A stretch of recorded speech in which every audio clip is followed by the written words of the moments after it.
Hello बच्चों, क्या हालचाल? बढ़िया एकदम। So I welcome all of you to the super यकीन बैच फॉर नीट 2021। और अभी हम लोग पढ़ रहे हैं वेव्स और आज है उसका लेक्चर नंबर 3। तो बच्चों, लेक्चर नंबर 3 में हम लोग पढ़ेंगे वेव्स के छोटे छोटे कई ढेर सारे टॉपिक, जैसे phase, same phase, opposite phase, condition for same phase, condition for opposite phase, है ना। Velocity of a wave on a string, जो ट्रांसवर्स वेव बनती है स्ट्रिंग पे, उसकी वेलोसिटी, उसके ऊपर numericals. Intensity of a wave, उसके ऊपर सवाल, इंटेंसिटी किस किस फैक्टर्स पे डिपेंड करती है।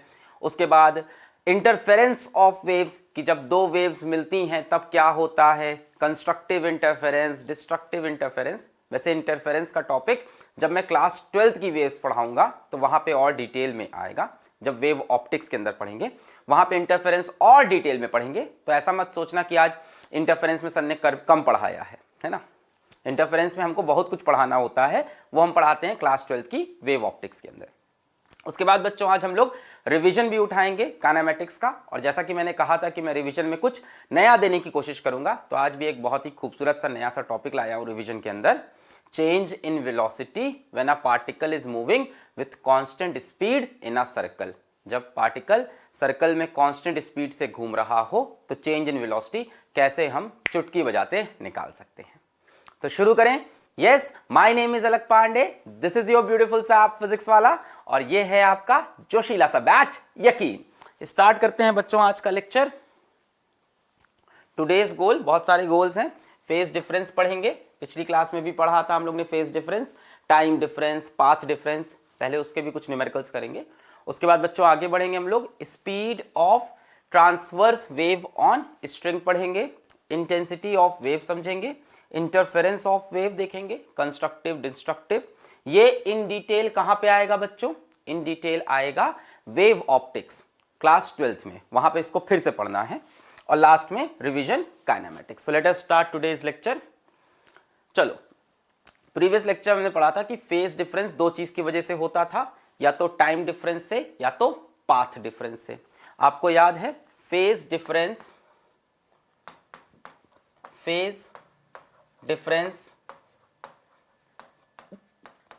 between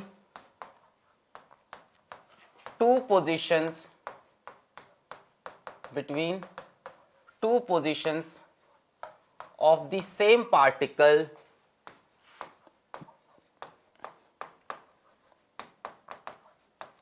at different time. हम लोगों ने देखा था कि एक ही पार्टिकल की दो पोजीशन के बीच में क्या फेज डिफरेंस होगा ड्यू टू टाइम डिफरेंस। याद है, delta phi is equals to 2 pi by T into delta T. Delta T क्या था? Time difference. डेल्टा फाई क्या था? Phase difference. याद है, इसको लिखने का एक तरीका और बताया था मैंने, डेल्टा फाई। अब बेटा ये 2 पाई बाई कैपिटल टी क्या होता है? ओमेगा होता है। तो ऐसे भी लिख सकते हैं, delta phi is equals to omega delta T. ये हम लोग ने पढ़ा था प्रीवियस लेक्चर में। ये बेटा फेज डिफरेंस है between two positions of the same particle. एक पार्टिकल की दो अलग अलग पोजीशन जिसमें टाइम डिफरेंस डेल्टा टी हो। और दूसरा हम लोग ने पढ़ा था बच्चा phase difference between two particles. याद आ रहा? Phase difference between two particles. ये क्या था? Phase difference between two positions of the same particle, एक ही पार्टिकल की दो पोजीशन। अब क्या है? Phase difference between two particles at a given time. इस बार टाइम फिक्स हो जाएगा, तो क्या वेरी करेगा? एक्स वेरी करेगा। तो delta phi 2 pi by lambda into delta X. याद आया? डेल्टा एक्स क्या था? पाथ डिफरेंस, है ना। और डेल्टा फाई फेज डिफरेंस। एक और तरीका बताया था, 2 पाई बाय लैम्डा क्या होता है बेटा? 2 पाई बाय लैम्डा होता है के डेल्टा एक्स। के को बेटा एंगुलर वेव नंबर भी बोलते हैं, या कई लोग सिर्फ वेव नंबर बोलते हैं, दोनों ही सही है। एंगुलर वेव नंबर या वेव नंबर के। क्लियर है बेटा? तो इस तरह से हम लोग ने फेज डिफरेंस के दो फॉर्मूले देखे थे। वैसे फेज डिफरेंस क्या है, एक के फेज में से दूसरा का फेज माइनस करो। ठीक, सेम पार्टिकल की बात करेंगे तो टाइम डिफरेंस की वजह से फेज डिफरेंस आता है omega delta T. Different particles की एट अ गिवन टाइम बात करेंगे तो पाथ डिफरेंस की वजह से फेज डिफरेंस आता है 2 pi by lambda delta x या के डेल्टा एक्स। चलो बच्चों, इसी पे सवाल देख लेते हैं एक दो और, कल भी किए थे, आज एक दो और करते हैं, थोड़ा वार्म अप होते हैं फिर आगे बढ़ते हैं।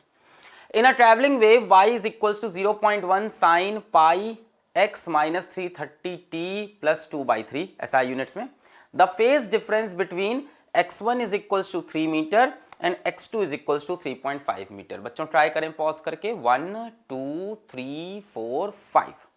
बच्चों क्या निकालना है हमको इस सवाल में, फेज डिफरेंस चाहिए। बेटा डेल्टा फाई मांगा है, किसमें मांगा है बेटा, बिटवीन x1 एंड x2 हमें क्या दे रखा है, डेल्टा x दे रखा है। तो तरीका क्या होगा, delta phi is equals to 2 pi by lambda delta x। ध्यान से देखो, यहाँ पे दो अलग अलग x की वैल्यू दी है ना। Phase difference between this and this, दो पार्टिकल है, एक x1 पे है और दूसरा x2 पे है, तो डेल्टा x मिल जाएगा। 2 पाई बाय लैम्डा को हम लोग k भी बोल सकते हैं। तो बच्चों k डेल्टा x हमें चाहिए, है ना। क्या अपने को k पता है, वेव की इक्वेशन से अपन निकाल सकते हैं k, तो हम लोग वेव की इक्वेशन से y is equals to a sine, देखो ये kx हो जाएगा माइनस ओमेगा टी। अगर इसी इक्वेशन को मैं लिखूं तो मैं क्या लिखूंगा, यहां देखो y is equals to 0.1 sine, pi को अंदर भेजो, pi x minus 330 pi t लिख सकते हैं, pi x minus 330 pi t plus 2 pi by 3। यहां से देखो बेटा साइन के एक्स है ना, पाई क्या हो गया बेटा के, है ना, यही तो के होगा, साइन के एक्स माइनस ओमेगा टी, ये ओमेगा होगा इसका, के एक्स माइनस, तो के कितना है बेटा, पाई के बराबर है। तो खत्म करते हैं यहां से,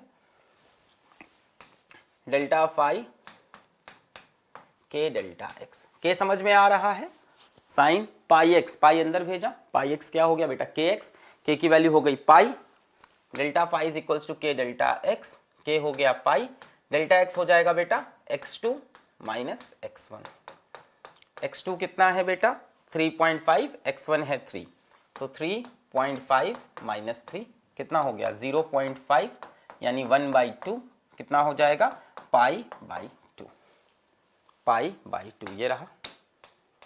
क्लियर है, आगे बढ़े, चलो आगे बढ़ते हैं। नेक्स्ट बेटा, a wave of frequency 400 hertz has a wave velocity of इतना, the phase difference between two displacements at a certain point, किसी एक given point पे, यानी किसी एक given particle की at a certain point, यानी सेम पार्टिकल की बात कर रहे हैं, एट अ सर्टेन पॉइंट, बेटा पॉइंट फिक्स कर लिया, पार्टिकल फिक्स हो गया। अब फेज डिफरेंस किसकी वजह से होगा, टाइम डिफरेंस की वजह से। At times t is equal 10⁻³ seconds apart, है ना, दो जो पोजीशंस होंगी वो किस पे हैं, at times t is equal to 10⁻³ second apart. जो टाइम का डिफरेंस है दो पोजीशंस के बीच में, वो कितना है 10⁻³ सेकेंड। देखो लाइन ध्यान से पढ़ो, the phase difference between two displacements, दो अलग अलग डिस्प्लेसमेंट हैं, at a certain point, point fix हो गया है, यानी पार्टिकल फिक्स हो गया है, at a certain point particle fix है, at times t is equals to 10⁻³ seconds apart. दो पोजीशंस कैसे सेपरेटेड हैं, 10⁻³ सेकेंड से। तो आपको डेल्टा टी मिल चुका है, फेज डिफरेंस चाहिए, delta phi 2 pi by T into delta T, 2 pi by T को ओमेगा भी बोल सकते हैं, omega into 2 pi by T into delta T, ये हो जाएगा phase difference. 2 pi by T को अपन ओमेगा बोल सकते हैं, तो ओमेगा इंटू डेल्टा टी। बेटा ओमेगा निकाल सकते हैं, हाँ फ्रीक्वेंसी पता है, ओमेगा निकल आएगा। ओमेगा क्या होता है 2 पाई एफ, खत्म बेटा, 2 पाई एफ, एफ दे रखा है 400, डेल्टा टी ये रहा, ये डेल्टा टी ही तो है, at times t is equals to -3, t is equals to 10 to the power -3 seconds apart। देखो इस वर्ड पे ध्यान दो, 10 to the power -3 seconds apart, यानी दो पोजीशन इस टाइम से अलग अलग हुई हैं। तो 2 पाई frequency 400 delta T 10 to the power -3, कितना हो जाएगा बेटा? 2 0 1 0 कैंसिल,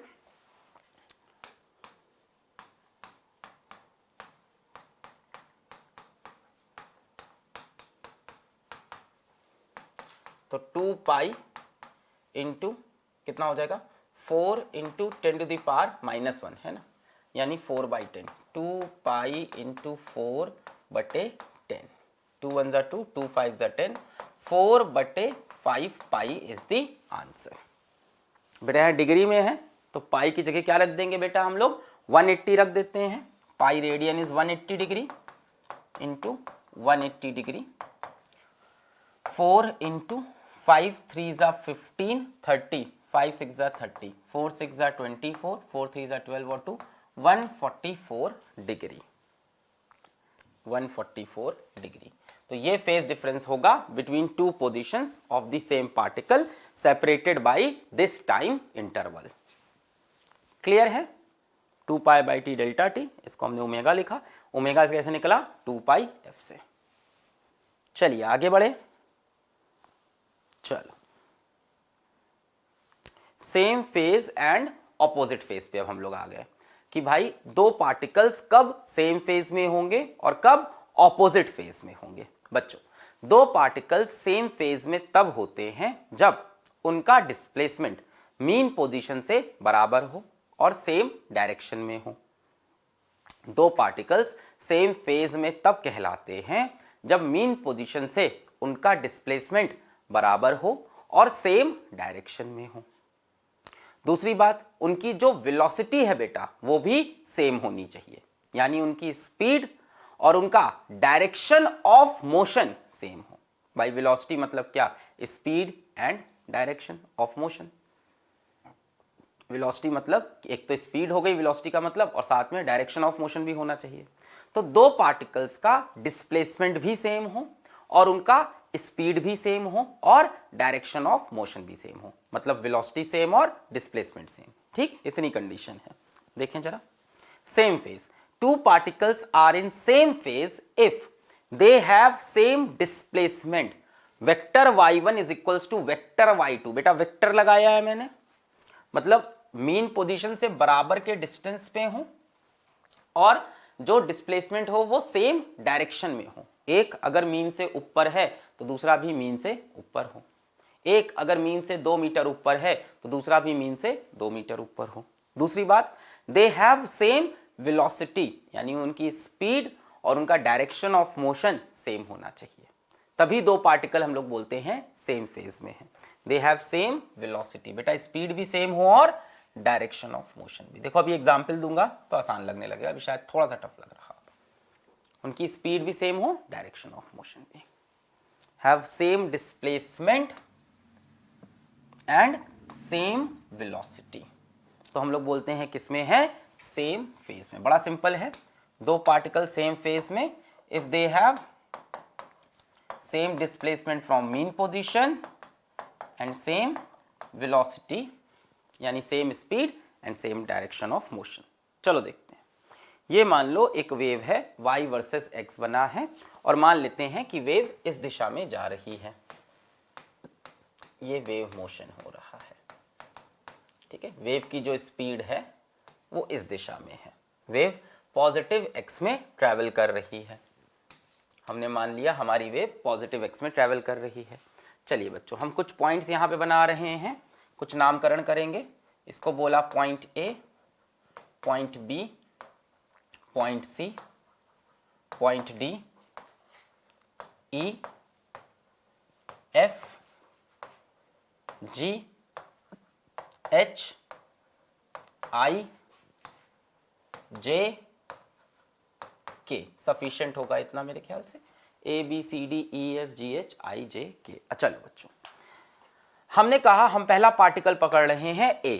अब A के साथ सेम फेज में कौन है? बेटा सेम फेज की कंडीशन सेम डिस्प्लेसमेंट हो मीन पोजीशन से और सेम वेलोसिटी हो, स्पीड भी सेम हो और डायरेक्शन ऑफ मोशन भी सेम हो। चलो, ए का डिस्प्लेसमेंट कितना है मीन पोजीशन से? 0। सी का डिस्प्लेसमेंट कितना है? 0। दोनों की सेम डिस्प्लेसमेंट है। क्या दोनों सेम फेज में है? नहीं है। क्यों नहीं है?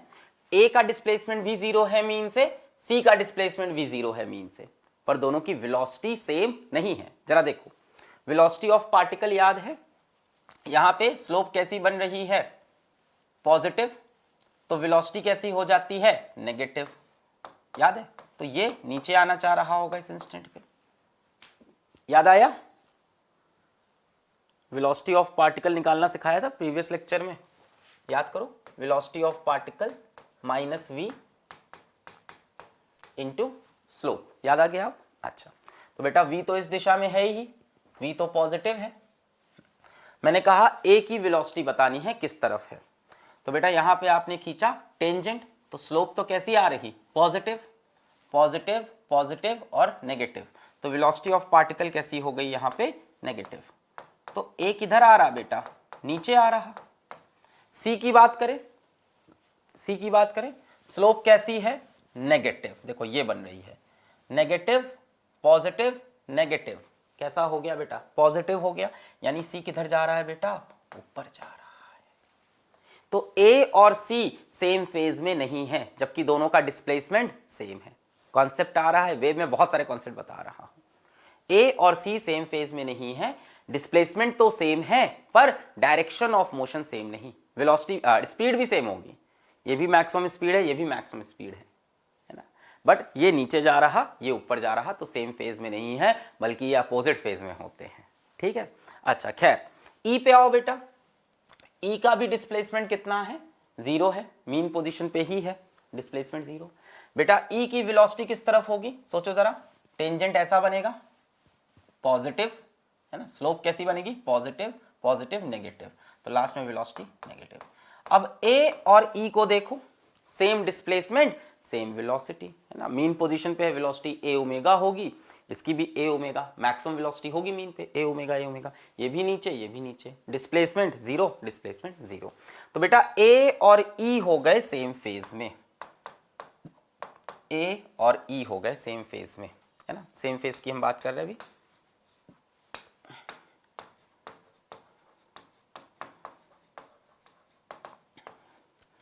ए और ई, जो इसका रिजल्ट बताऊंगा वो आपको याद रखना है। ए और ई हो गए सेम फेज में। बेटा ए और ई के बीच में कितना डिस्टेंस है? यहां से यहां कितना डिस्टेंस हुआ? ये देखो, एक वेव कंप्लीट हो रही है, एक वेव कंप्लीट हो रही है, डिस्टेंस कितना हुआ? वेवलेंथ के बराबर, यानी ए से ई का डिस्टेंस होगा लैम्डा के बराबर। ए से ई का डिस्टेंस होगा कितना? वेवलेंथ के बराबर। यस और नो? ए से ई का डिस्टेंस कितना होगा? वेवलेंथ के बराबर, लैम्डा।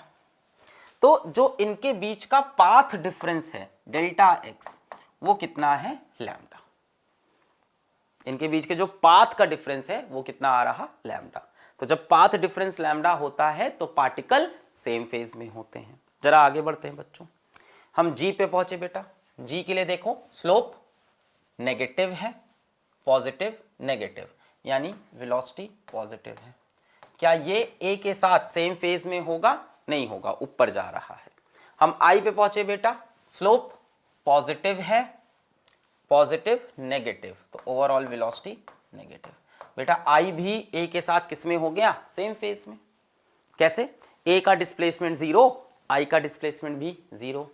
ए मीन पोजीशन पे velocity A omega, I mean position पे वेलोसिटी ए ओमेगा, मतलब स्पीड ए ओमेगा। ए भी नीचे जा रहा, आई भी नीचे जा रहा, दोनों सेम फेज में हैं। तो और कौन से फेज में मिले बेटा? ए और आई मिले। इनके बीच का पाथ डिफरेंस जरा बताना, ए और आई के बीच का। ये एक वेव बनी, ये दो वेव बनी, तो बेटा पाथ डिफरेंस 2 लैम्डा हो जाएगा। यानी जब पाथ डिफरेंस 2 लैम्डा होता है तब भी क्या होता है? सेम फेज होता है। ए और ई सेम फेज में, ए और आई सेम फेज में। अच्छा, ई और आई भी सेम फेज में है, ध्यान से देखो, डिस्प्लेसमेंट 0, डिस्प्लेसमेंट जीरो, वेलोसिटी ए ओमेगा नीचे नीचे, इनके बीच का पाथ डिफरेंस लैम्डा के बराबर हो, तो पहले ही लिख लिया हम लोगों ने कि लैम्डा पे सेम फेज है, 2 लैम्डा पे सेम फेज है। ऐसे ही बच्चों 3 लैम्डा पे भी सेम फेज होता है, 4 लैम्डा पे सेम फेज होता है ना। तो सेम फेज आपको कब कब मिलता है, जब पाथ डिफरेंस लैम्डा हो, 2 लैम्डा हो, 3 लैम्डा हो, 4 लैम्डा हो, dash dash dash n lambda हो, वेयर n इज इंटीजर। जहां पे पाथ डिफरेंस n लैम्डा हो, वेयर n इज 1 2 3 4 एक्सेट्रा, वहां पे बच्चों हम लोग किस में होते हैं, सेम फेज में। n की वैल्यू ऐसे 0 भी रख सकते हैं,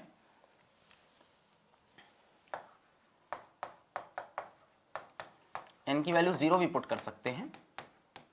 अब आप कहोगे 0 का मतलब क्या हुआ, बेटा 0 रख दो, पाथ डिफरेंस 0, इसका पाथ डिफरेंस 0 खुद के साथ है, और खुद के साथ तो सेम फेज में होगा ही होगा, है ना। तो पाथ डिफरेंस 0 हो, है ना, लैम्डा हो, 2 लैम्डा हो, 3 लैम्डा हो, 0 समझ रहे हो, खुद के साथ तो सेम फेज में होगा ही ना, पाथ डिफरेंस 0 आ जाएगी n इज इक्वल टू 0 रखने पे। 0 आ गई मतलब पाथ डिफरेंस 0 इसका खुद ही के साथ है, तो खुद के साथ तो सेम फेज में हमेशा ही रहेगा, है ना। तो पहले ये e के साथ सेम फेज में हुआ, पाथ डिफरेंस कितना है, लैम्डा, थोड़ा कॉन्सेप्चुअल है, थोड़ा दिमाग लगाना पड़ेगा। इसके बाद ये, या तो ये याद कर लो कि सेम फेज की ये कंडीशन है। इसके बाद बेटा ये सेम फेज में किसके साथ है, i के साथ है। i के से कितना दूर हो गया, पाथ डिफरेंस 2 लैम्डा। इसके बाद बेटा ये k के साथ नहीं होगा, है ना, k पे ध्यान दो, k ऊपर जा रहा होगा, स्लोप देखो नेगेटिव है, नेगेटिव नेगेटिव कैसी हो गई, पॉजिटिव, तो इसके साथ तो नहीं। इसके बाद के एल में कहीं पे जो दूसरी बार आएगा 3 लैम्डा पे, समझ रहे हो, ये हुआ। इसके बाद फिर से जब एक वेव और कंप्लीट होगी, देखो एक वेव कंप्लीट हुई सेम फेज, एक और वेव कंप्लीट हुई सेम फेज, एक और वेव कंप्लीट होगी same phase, lambda 2 lambda 3 lambda, समझ रहे हो। एक वेव कंप्लीट हुई सेम फेज में है, दूसरी वेव कंप्लीट हुई फिर सेम फेज में आ गया, तीसरी वेव कंप्लीट होगी सेम फेज में, 3 लैम्डा 4 लैम्डा। और कोई पार्टिकल भी उठा सकते हो रेफरेंस के लिए, जरूरी नहीं कि ये उठाओ, अपन उठा लेते हैं इसको, यहां लिख लो नीचे तो और अच्छा है, ए आई देखो 2 लैम्डा, ए कॉमा आई, पाथ डिफरेंस 2 लैम्डा, ए और आई। चलो बी को उठा लेते हैं, बी से देखते हैं। बेटा बी के साथ सेम फेज में एफ दिख रहा होगा, जितना ऊपर बी है उतना ऊपर एफ है। बी की वेलोसिटी 0 है, एफ की वेलोसिटी 0, भाई एक्सट्रीम पोजीशन पे वेलोसिटी 0 हो जाती है, पार्टिकल रुक जाता है। ये मीन से ऊपर है, ये भी मीन से ऊपर है, जितना ऊपर ये है उतना ऊपर ये है, यानी y1 वेक्टर y2 वेक्टर। तो b और f भी सेम फेज में है। बेटा इनके बीच में पाथ डिफरेंस, एक क्रेस्ट से दूसरे क्रेस्ट में, ये सब तो आपने पढ़ रखा है बचपन में ही, एक क्रेस्ट से दूसरे क्रेस्ट में पाथ डिफरेंस कितना होता है, लैम्डा होता है ना। तो b और f पाथ डिफरेंस कितना आया, लैम्डा। दूसरा बेटा कौन आएगा, b के साथ j आएगा, समझ में आ रहा है, j भी ऊपर है, जितना ऊपर j उतना ऊपर b, इसकी वेलोसिटी भी 0 है, तो b से j 2 लैम्डा। अगली बार बेटा सेम फेज में कौन आएगा, फिर से एक और वेव कंप्लीट होगी 3 लैम्डा, है ना। तो जहां जहां path difference lambda 2 lambda 3 lambda 4 lambda n lambda, वहां वहां बेटा होता है क्या, same phase. Delta x is equals to n lambda, और n की वैल्यू 0 भी ले सकते हैं। 0 क्यों ले सकते हैं बेटा, 0 लोगे पाथ डिफरेंस 0 आ जाएगा। डेल्टा x क्या होता है, मुझे पता है 0 लेने पे आपको डाउट हो रहा है, बट बेटा 0 लेने से पाथ डिफरेंस 0, तो इसका पाथ डिफरेंस 0 किसके साथ है, खुद के साथ, और खुद के साथ तो हमेशा सेम फेज में होगा, है ना, ऑब्वियस सी बात है, पर लिखी जाती है, तो इसको नोट कर लें। ठीक, मेरे ख्याल से आप ये याद रखें, बस यही मेन है। सेम फेज के लिए बना के मैंने दिखा दिया। कोई भी पार्टिकल उठा सकते हो बेटा, सी भी उठा सकते हो। सी के साथ सेम फेज में कौन दिख रहा है, जी दिख रहा है। अब डिफरेंस कितना है, लैम्डा का। फिर सी के साथ सेम फेज में कौन है, के है, के पे स्लोप नेगेटिव है, वेलोसिटी देखो पॉजिटिव। तो सी के साथ पहले जी है, फिर सी के साथ के है ना। डी के साथ देखो कौन है, एच है। समझ में आ रहा है। अगर आप और देखो तो और एग्जाम्पल क्या हो जाएंगे, सी के साथ कौन है, जी है, और सी के साथ और कौन है, k है, ये हो गया लैम्डा, वो हो गया 2 लैम्डा, अगला वाला 3 लैम्डा। क्लियर? चलिए तो अपन लिख लेते हैं कि सेम फेज की कंडीशन क्या है। सेम फेज की कंडीशन क्या है बेटा? अगर पाथ डिफरेंस,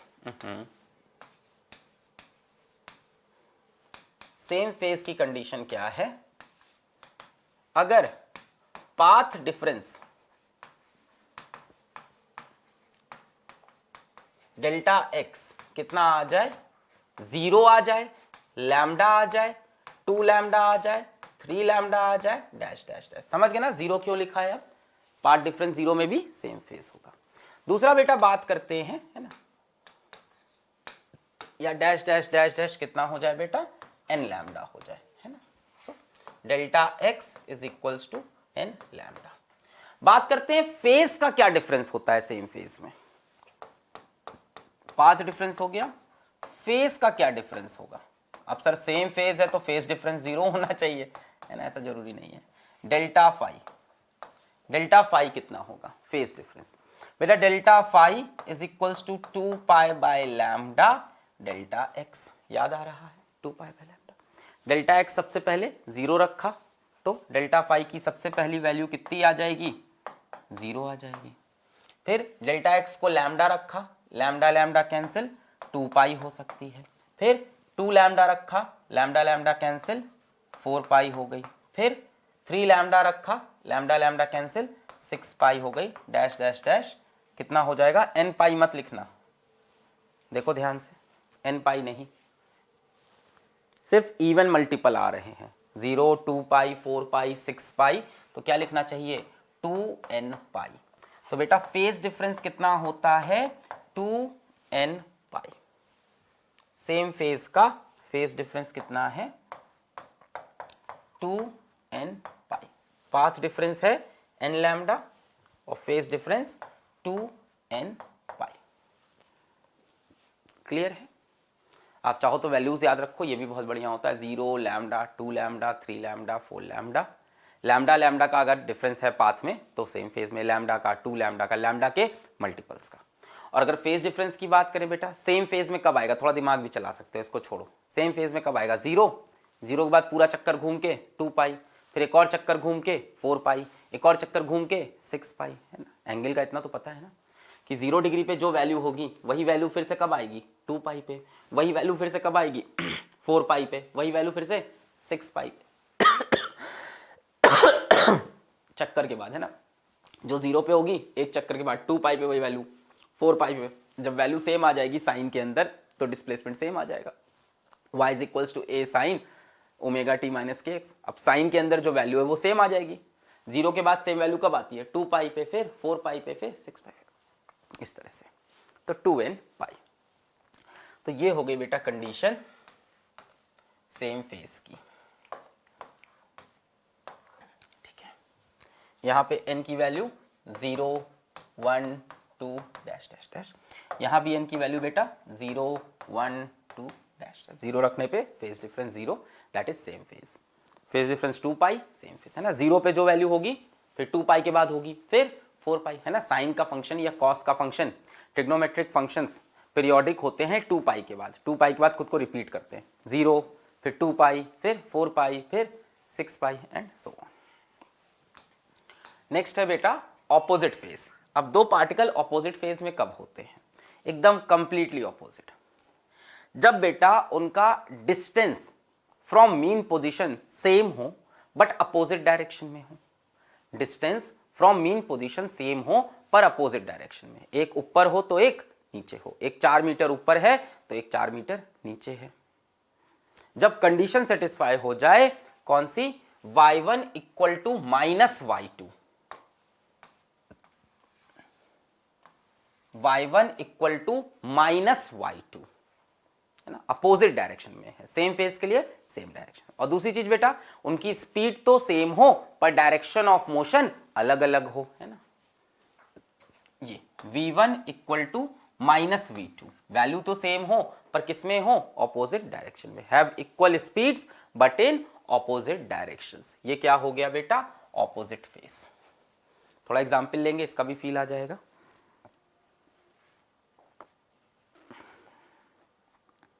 ठीक है, स्पीड सेम हो पर स्पीड किस में हो, speed same but in opposite directions.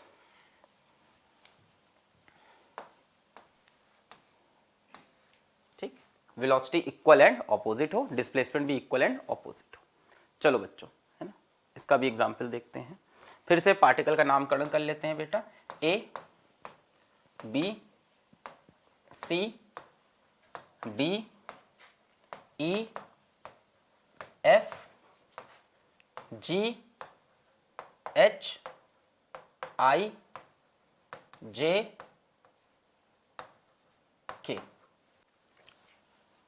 चलो ए के साथ देखते हैं ऑपोजिट फेज में कौन है। बेटा ए का डिस्प्लेसमेंट 0 है, वाई का डिस्प्लेसमेंट भी 0 है। क्या y1 equal to minus y2 satisfied है? सेटिस्फाइड है। 0 और -0 बराबर होता है ना। कंडीशन क्या चेक करनी है आपको?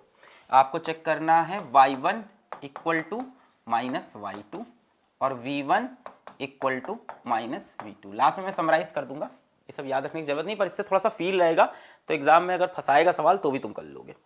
हाँ, तो ए का डिस्प्लेसमेंट 0, सी का डिस्प्लेसमेंट भी 0 है, तो 0 इक्वल टू -0 भी कह सकते हैं। अच्छा, अभी डिसीजन ले नहीं सकते, ये सेम फेज भी है और अपोजिट फेज भी लग रहा है, क्योंकि y1 इक्वल टू y2 भी है, y1 equal to minus y2 भी है ए और सी के लिए। वेलोसिटी के बारे में क्या कहना है? इसकी स्पीड मैक्सिमम है मीन पोजीशन पे ए ओमेगा, इसकी स्पीड भी मैक्सिमम होगी मीन पोजीशन पे ए ओमेगा। मान लेते हैं वेव यूं चल रही है,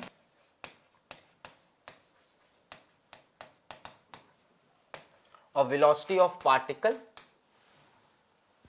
ठीक है कहीं और लिख लेते हैं, ये वाली जगह नहीं खराब करते, यहाँ साइड में लिख लेते हैं।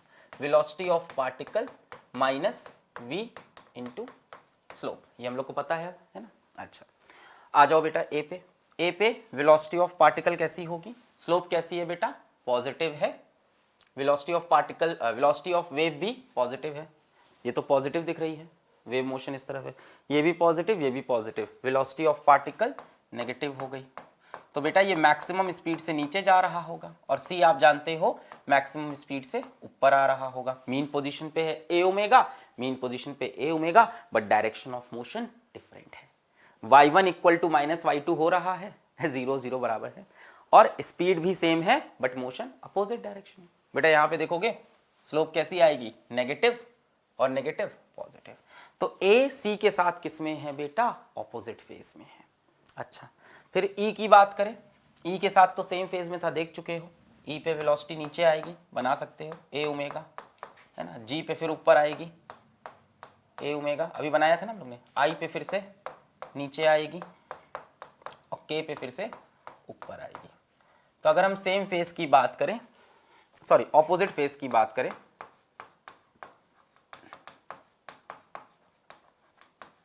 अगर हम ऑपोजिट फेज की बात करें तो सबसे पहले ए और सी दिख रहे हैं मुझको। क्यों दिख रहे हैं सर आपको ए और सी? बस दिख रहे हैं कैसे दिख रहे हैं बेटा? दोनों का displacement y1 equal to minus y2 भी सेटिस्फाइड है, और यानी मीन पोजीशन से बराबर डिस्टेंस पे है, मीन पोजीशन से बराबर डिस्टेंस पे अपोजिट डायरेक्शन में है। अब 0 0 क्या बोले? अपोजिट। दोनों की स्पीड सेम है बट इन अपोजिट डायरेक्शन। तो सबसे पहले मुझे मिला ए और सी। बेटा इनके बीच में पाथ का डिफरेंस कितना है? सोचो, यहां से यहां लैम्डा होता है, तो ये कितना हो गया? Lambda by 2। तो अपोजिट फेस के लिए पाथ डिफरेंस कितना होना चाहिए? Lambda by 2। दिख रहा है? इसके बाद बेटा ये अपोजिट फेज में किसके साथ है? ई के साथ है, जी के साथ है ना। ए और G, displacement 0, 0 is equals to minus 0, speed same A omega, एक ऊपर एक नीचे। तो इसके बाद किसके साथ है? ये ए जी के साथ है। पाथ डिफरेंस बेटा बताओ कितना आ रहा है? जी और ए दिख रहे हैं अपोजिट फेज में, दिख रहे हैं। पाथ डिफरेंस बताओ? Lambda by 2, lambda by 2, lambda by 2, है ना बेटा। एक वेव होती है लैम्डा, तो आधी हो गई lambda by 2, lambda by 2, lambda by 2। कितना हो गया बेटा? ए से जी 3 लैम्डा बाई 2। दिख रहा? 3 लैम्डा बाई 2। एक वेव होती है बेटा lambda, lambda by two, lambda by two, lambda by two. तो delta x is equals to 3। देखो इसको भगा सकता था मैं, फिर वेव का फील नहीं आता। तो 3 लैम्डा बाई टू जब फेज डिफरेंस, पाथ डिफरेंस होता है, तब भी क्या मिलता है हमको, ऑपोजिट फेज, है ना। इसके बाद बेटा अगली बार कब मिलेगा, शायद के के साथ मिल रहा है, ध्यान से देखो, ए और के ऑपोजिट फेज में दिख रहे हैं, दिख रहे हैं सभी को, ए और के। बेटा पाथ डिफरेंस अपने आप बता दो अब, ए lambda by two, lambda by two, lambda by two, lambda by two, lambda by two, कितनी बार, 1 2 3 4 5, यानी 5 लैम्डा बाई टू पे भी आ रहा है। तो बेटा कुछ आइडिया आपको लग गया होगा कि लैम्डा बाई टू के ऑड मल्टीपल्स हैं। तो बेटा पाथ डिफरेंस क्या मिलेगा, डेल्टा एक्स क्या मिलेगा, लैम्डा बाई टू मिल सकता है, 3 लैम्डा बाई टू मिल सकता है, 5 लैम्डा बाई टू मिल सकता है, 7 लैम्डा बाई टू मिल सकता है, 9 लैम्डा बाई टू मिल सकता है, एंड सो ऑन। बेटा इसको हम लोग कैसे लिख सकते हैं, ध्यान से देखना, odd multiple of lambda by to, odd multiple of lambda by to, 2n minus 1 lambda by to, odd multiple of lambda by to यानी 2n minus 1 lambda by to. n की वैल्यू बेटा 0 से स्टार्ट नहीं करना, 1 से start करना, या 2n plus 1 कर लेते हैं, तब 0 से स्टार्ट करनी पड़ेगी। चलो n की वैल्यू यहाँ 1 से स्टार्ट करना, तभी बेटा सही आंसर आएगा, ठीक है। n की वैल्यू 0 रख दोगे तो माइनस लैम्डा बाई टू आने लगेगा। n की वैल्यू 1 से स्टार्ट करो, 1 2 3 4 एंड सो ऑन, है ना।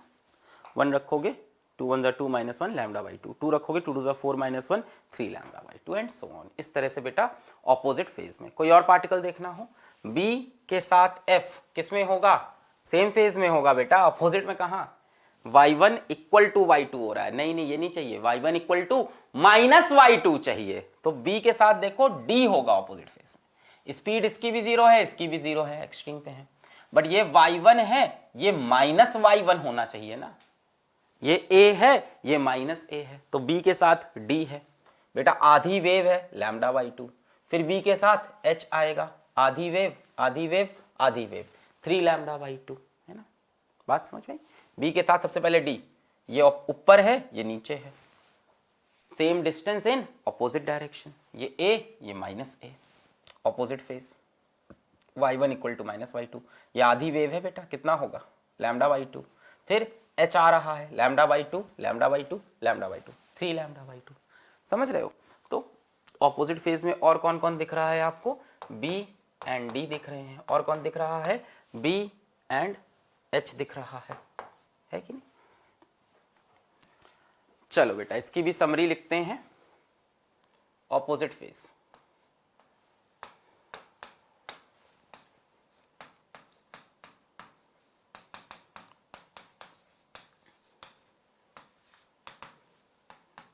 पाथ डिफरेंस की बात करें, पाथ डिफरेंस की बात करें, डेल्टा एक्स की बात करें, क्या हो सकता है, lambda by two, 3 lambda by to, 5 lambda by to, 7 lambda by to, and so on. तो बेटा इसको हम लोग क्या लिख सकते हैं, 2n minus 1 into lambda by to, है ना, और n कहाँ से स्टार्ट करना होगा, इस बार 1 से स्टार्ट करना होगा, 1 2 3, 0 रखोगे तो बेटा माइनस लैम्डा बाई टू आ जाएगा। और दूसरा बेटा फेज डिफरेंस की बात करें कि क्या फेज डिफरेंस होगा अपोजिट फेज वाले पार्टिकल में, delta phi is equals to 2 pi by lambda into delta X, ये एसएचएम में भी लगा सकते थे लॉजिक सारी। क्या फेज डिफरेंस होगा दो पार्टिकल जो ऑपोजिट फेज में है, डेल्टा एक्स बेटा लैम्डा बाई टू रखोगे, lambda lambda cancel, delta x बेटा लैम्डा बाई टू रखोगे, lambda lambda cancel, 2 2 cancel, pi, 180 degree का फेज डिफरेंस है तो अपोजिट डायरेक्शन में है।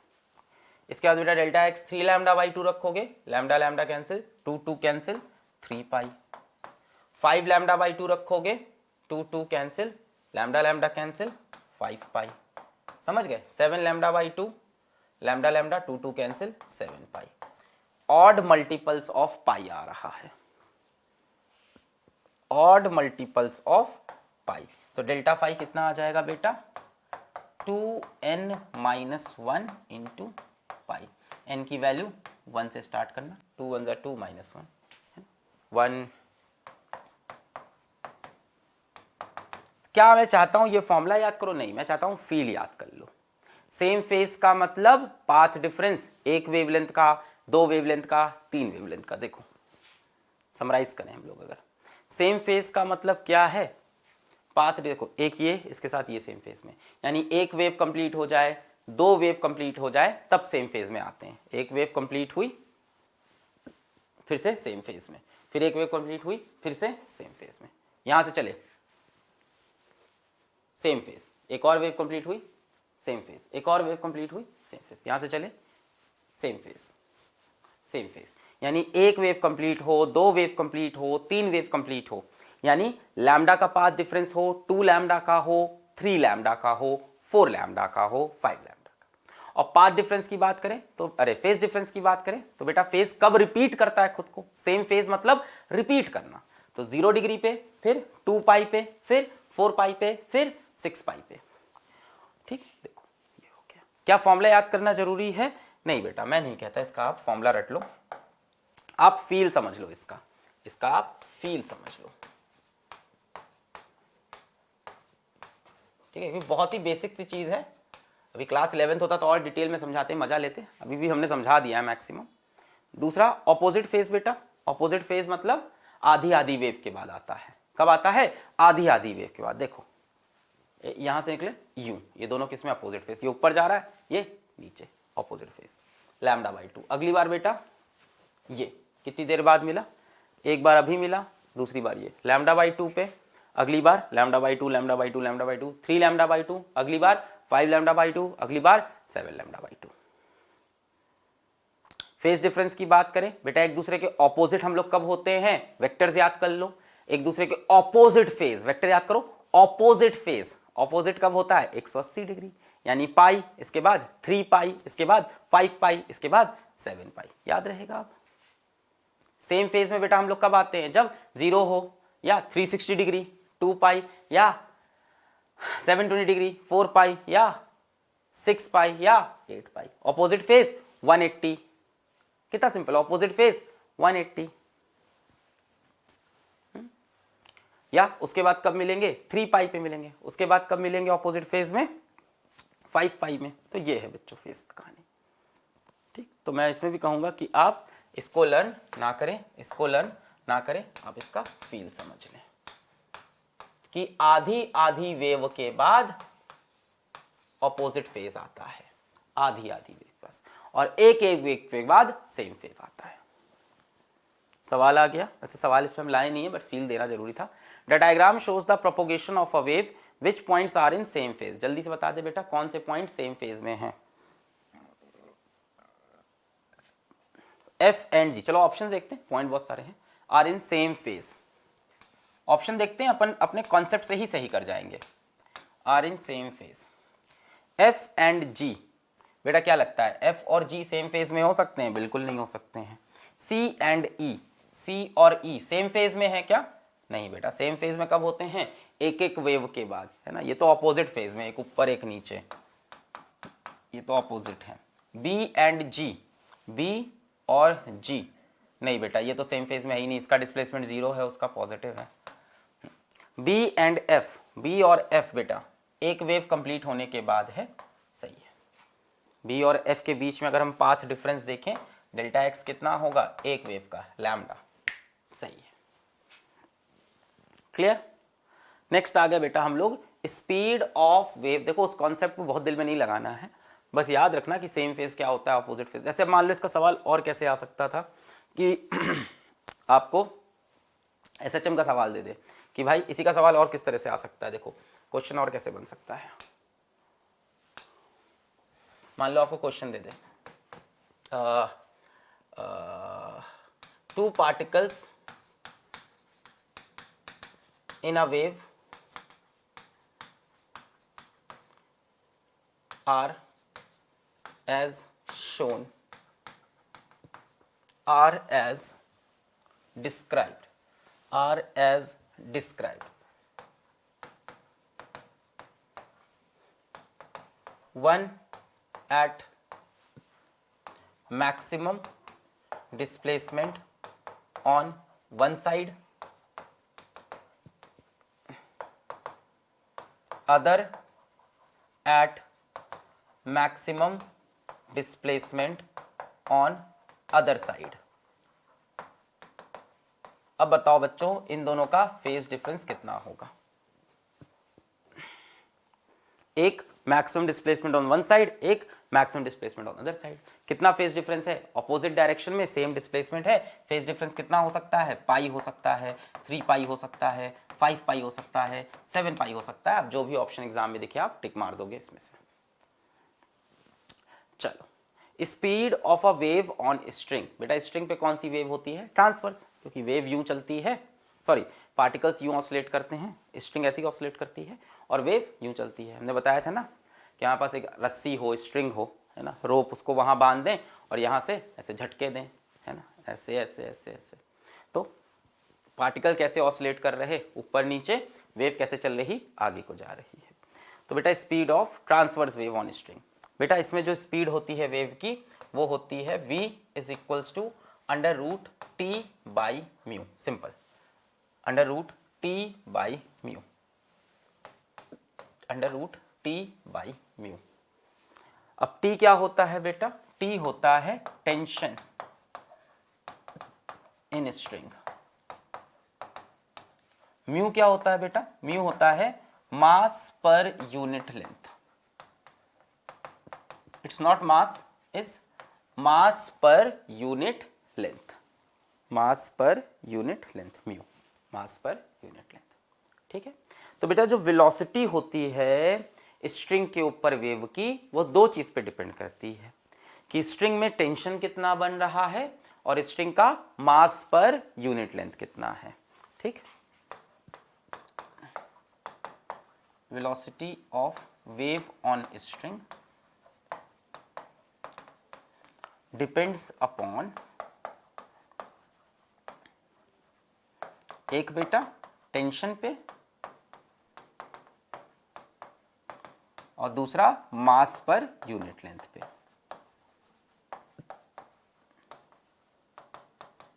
ठीक है, ऐसे क्यों बता रहे हैं, ध्यान से सुनना बेटा। जो फ्रीक्वेंसी होती है इस स्ट्रिंग पे, जो वेव की फ्रीक्वेंसी होती है, इस स्ट्रिंग पे वेव की जो फ्रीक्वेंसी होती है बेटा, वो सोर्स पे डिपेंड करती है। फ्रीक्वेंसी एक बार जो बना दी वो बना दी, कहने का मतलब अगर स्ट्रिंग में, ध्यान से सुनना, कॉन्सेप्चुअल चीज बता रहे, ध्यान से, अगर स्ट्रिंग में किसी मोमेंट पर या किसी जगह पर टेंशन बदलता जाए, अगर स्ट्रिंग में किसी जगह पर क्या बदल जाए, टेंशन बदलता जाए, तो क्या बदलेगी? Velocity of wave. फ्रीक्वेंसी नहीं बदलेगी, फ्रीक्वेंसी सोर्स पे डिपेंड करती है, ये बात लिख लो। Frequency of wave depends on source. एक बार आपने वेव बना डाला, एक बार आपने वेव बना डाला, एक बार आपने ऑसिलेट कर दिया, तो जो फ्रीक्वेंसी आपने दी है वेव की सदा सदा के लिए वही फ्रीक्वेंसी रहेगी। जो फ्रीक्वेंसी आप बना के दोगे, जो सोर्स बनाकर फ्रीक्वेंसी देता है बेटा, वही फ्रीक्वेंसी रहती है। ये आप आगे भी देखोगे जब हम रिफ्रैक्शन ऑफ वेव देखेंगे। इस पे सवाल भी आया है 2011 में। क्या सवाल है, मतलब क्या कॉन्सेप्ट है? कॉन्सेप्ट ये है कि जब कोई वेव किसी एक मीडियम से दूसरे मीडियम में जाती है तो उसकी स्पीड चेंज होती है, उसकी वेवलेंथ चेंज होती है, पर उसकी फ्रीक्वेंसी चेंज नहीं होती। फ्रीक्वेंसी तब तक चेंज नहीं होगी जब तक सोर्स चेंज ना हो। वेलोसिटी मीडियम पे डिपेंड करती है, वेवलेंथ मीडियम पे डिपेंड करती है, फ्रीक्वेंसी सोर्स पे डिपेंड करती है। देखो वेलोसिटी मीडियम पे डिपेंड करती है, अभी मीडियम का मास वगैरह मैं चेंज कर दूं, वेलोसिटी चेंज हो जाएगी। कहीं पे रोप को मैं मोटा कर दूं, कम ऑन, कहीं रोप को मैं मोटा कर दूं तो म्यू बढ़ जाएगा, मास पर यूनिट लेंथ ज्यादा हो जाएगा, वेलोसिटी कम हो जाएगी, है ना। तो ये जो वेलोसिटी वगैरह है बेटा, एक और पेज है क्या अपने पे, हाँ, velocity and wavelength of wave depends upon medium. कोई भी वेव हो बेटा, साउंड वेव हो, लाइट वेव हो, कोई भी हो, डिपेंड्स अपॉन मीडियम, है ना। अभी कहीं पे मैं मोटी रस्सी इस्तेमाल करूं तो मास पर यूनिट लेंथ ज्यादा हो जाएगा, वेलोसिटी कम हो जाएगी, है ना। But frequency of wave depends only on source. Frequency को बेटा मीडियम से कोई लेना देना नहीं है, ये बात याद रखेंगे आप, कि जो वेव की वेलोसिटी है वो डिपेंड कर जाती है मीडियम पे। देख रहे हो, मीडियम पतली रस्सी होगी तो वेव तेज चलेगी, है ना, मोटी रस्सी होगी तो वेव धीमे चलेगी, है कि नहीं। जैसे मान लो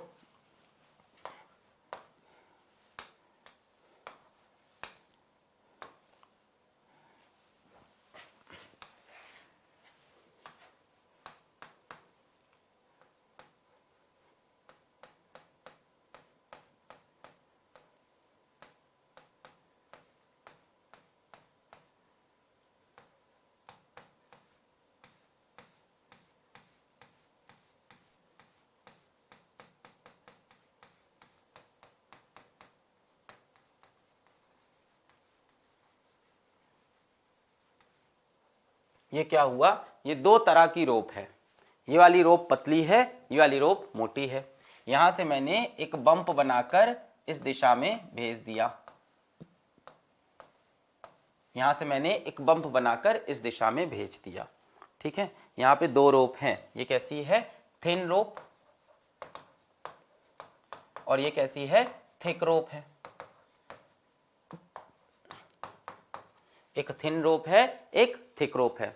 मैं बोलता हूं यहां वेव की velocity v1, wavelength λ1, frequency f1। यहां बोलता हूं वेव की velocity v2, wavelength λ2, frequency f2। अब मुझे आप बताइए कहां पे वेलोसिटी ज्यादा होगी, कहां पे कम, कहां पे वेवलेंथ ज्यादा, कहां पे कम, और कहां पे फ्रीक्वेंसी ज्यादा और कहां पे कम। इस तरह सवाल के लिए मैंने आपको तैयार कर दिया, v1, λ1, f1, और यहाँ के वेरिएबल ले लो v2, λ2, f2।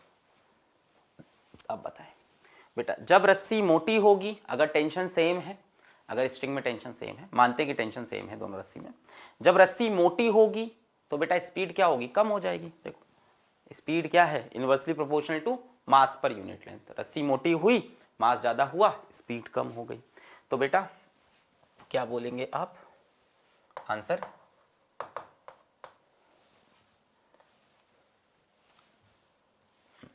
आंसर क्या बोलेंगे आप, कि v1 ज्यादा होगा v2 से, रस्सी मोटी होने से स्पीड कम हो जाएगी। f1 बेटा इक्वल होगा f2 के, क्यों, क्योंकि एक बार वेव बन गई तो फ्रीक्वेंसी उसकी निर्धारित हो चुकी है, सिर्फ सोर्स पे डिपेंड करती है, मीडियम चेंज होने पे फ्रीक्वेंसी चेंज नहीं होती है। Velocity of wave depends upon medium but frequency depends upon source. Wavelength के बारे में बेटा क्या कहना है, v is equals to f lambda होता है। फ्रीक्वेंसी क्या है, सेम है, जहां वेलोसिटी ज्यादा वहां लैम्डा ज्यादा, तो क्लियर। तो वेवलेंथ भी कम हो जाएगी और स्पीड भी कम हो जाएगी। v is equals to f lambda होता है कि नहीं। तो अगर फ्रीक्वेंसी कांस्टेंट है दोनों तरफ तो v is directly proportional to lambda, जिधर वेलोसिटी ज्यादा होता है लैम्डा, बट फ्रीक्वेंसी चेंज नहीं होगी। क्लियर। तो velocity of a wave on a stretched string, velocity of a wave on a stretched string is equals to under root t बराबर mu, और mu क्या है, मास पर यूनिट लेंथ, मास पर unit length. इसको लिखने का एक और तरीका होगा बेटा, अभी चलो देखते हैं, एक सवाल कर लें फिर देखते हैं। 1989 क्या सवाल है, a string of 5.5 meter length has a mass of 0.035 kg.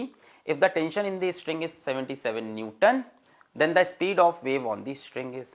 कर लें बेटा पॉज करके, 1 2 3 4 5, बेटा कितनी होगी speed, under root T by mu. T कितना है 77 न्यूटन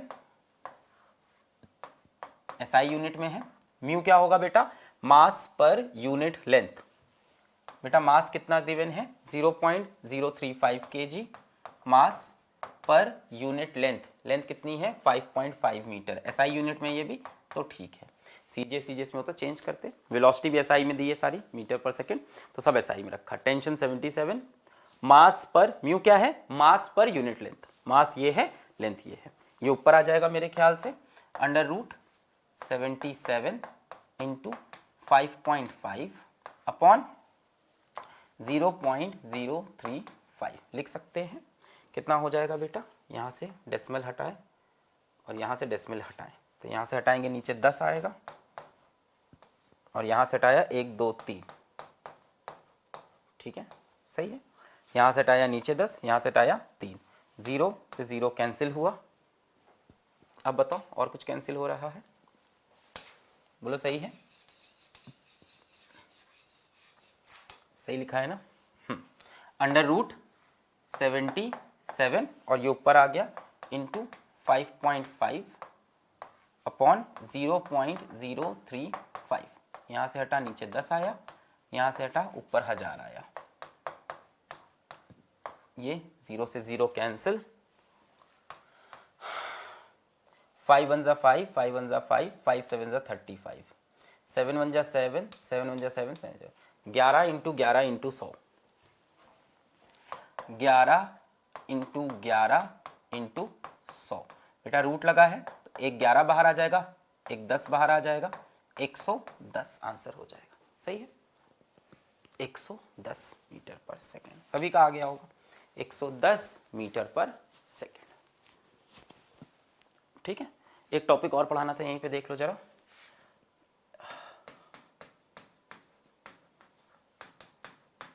सवाल करते रहते हैं, भी और सवाल करेंगे। Speed of transverse wave on string, इसी के अंदर एक बात आपको और बतानी थी। मान लो बेटा जो स्ट्रिंग है, ऐसी कोई स्ट्रिंग है, ठीक है, ये जो बेटा स्ट्रिंग है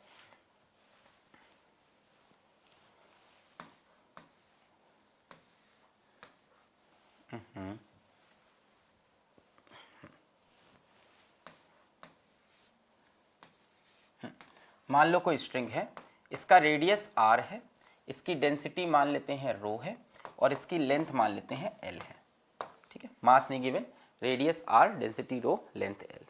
अच्छा बेटा तो v is equals to under root t by mu हो जाएगा, under root t upon mu क्या है बेटा मास पर unit length, under root t बेटा मास क्या होगा डेंसिटी इंटू वॉल्यूम, मास को क्या लिख सकते हैं डेंसिटी इंटू वॉल्यूम, वॉल्यूम कितना हो जाएगा बेटा इसका एरिया इंटू लेंथ, सिलेंडर है, सिलेंडर का volume pi r square l upon l, बोलो सही है बेटा। वेलोसिटी क्या है under root T by mu है, वेलोसिटी क्या है under root T by mu, mu को क्या लिख सकते हैं हम लोग मास पर यूनिट लेंथ, तो m बाई एल लिख लिया। मास को क्या लिख सकते हैं डेंसिटी इंटू वॉल्यूम, तो रो इंटू इसका volume pi r square into l, cylinder का volume pi r square l, यहाँ से l l cancel, v is equals to under root t upon pi r square rho. ये भी बेटा इसका एक फेमस फॉर्मूला है in terms of density and cross sectional area, pi r square cross sectional area भी बोल सकते हो, या in terms of radius t upon pi r square रो।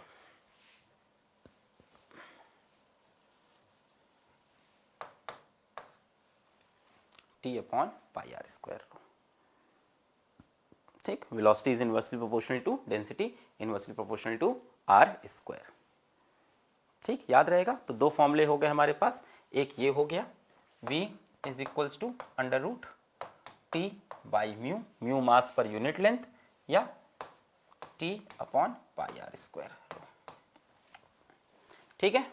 आगे बढ़ जाए बेटा और सवाल करें इसके।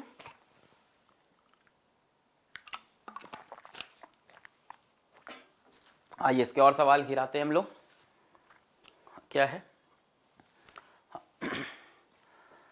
Equation of a travelling wave on a stretch string of linear density, बेटा ये डेंसिटी नहीं है, लीनियर डेंसिटी मतलब मास पर यूनिट लेंथ, यूनिट देखो जरा इसकी 5 ग्राम पर मीटर, ये डेंसिटी नहीं है, लीनियर डेंसिटी है, मास पर यूनिट लेंथ है ना, लीनियर डेंसिटी है ना।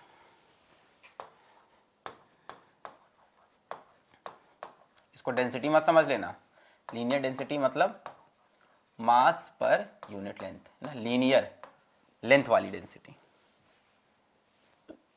मास पर यूनिट लेंथ है ना। कितना दे रखा है 5 ग्राम, लीनियर डेंसिटी यानी म्यू होती है 5 ग्राम पर मीटर, तो इसको यहाँ से एसआई यूनिट में खैर चेंज कर लिया जाएगा, वो अलग बात हो गई। हाँ, वेव की इक्वेशन दी है, where distance and time are measured in SI unit, the tension in the string is, try करें बेटा, म्यू आपको गिवन है सवाल में, वेव की इक्वेशन गिवन है और टेंशन पूछी है, पॉज करके ट्राई करें, 1 2 3 4 5। चलिए बच्चों, मेरे पास फॉर्मूला क्या है, v is equals to under root T by mu, यहीं से टेंशन निकल सकती है, म्यू हमको पता है एसआई यूनिट में चेंज कर लेंगे, टी हमें चाहिए, क्या v हम निकाल सकते हैं, v क्या होता है बेटा, वेव की स्पीड होती है, वेव की स्पीड है, speed of transverse wave on string, बेटा वेव की स्पीड तो हम लोग इक्वेशन से भी निकालते थे, coefficient of t upon coefficient of x, है कि नहीं, तो वेव की स्पीड आप यहां से भी निकाल सकते हो, है ना, wave speed v coefficient of t 450 upon coefficient of x 950, unit क्या होगी मीटर पर सेकेंड, क्यों, क्योंकि गिवन है where distance and time are measured in SI unit. सवाल समझ में आ रहा है, हमसे मांगा क्या है टेंशन, कैसे निकालेंगे टेंशन, है ना, लीनियर डेंसिटी दे रखी है, लीनियर डेंसिटी मतलब मास पर यूनिट लेंथ, म्यू दे रखा है, टी ने पूछा है तो v is equals to root T by mu, v निकालने का तरीका था वेव की स्पीड निकाल लो, coefficient of t upon coefficient of x, 50 metre पर सेकेंड एसआई यूनिट में आएगा क्योंकि डिस्टेंस और टाइम एसआई यूनिट में है। बेटा खत्म हो गया सवाल, v is equals to under root T by mu, v कितना है 50 under root t upon mu, mass पर यूनिट 5 ग्राम पर मीटर, यानी 5 into 10 to the power -3 kg per metre, ये हो गई म्यू की value, 5 into 10 to the power -3, square कर ले दोनों तरफ, 50 into 50 is equals to t upon 5 into 10 to the power -3, यहाँ से टी की वैल्यू मिल जाएगी हमें, t is equals to 50 into 50 into 5 into 10 to the power -3, नीचे 1000 कर लेते हैं,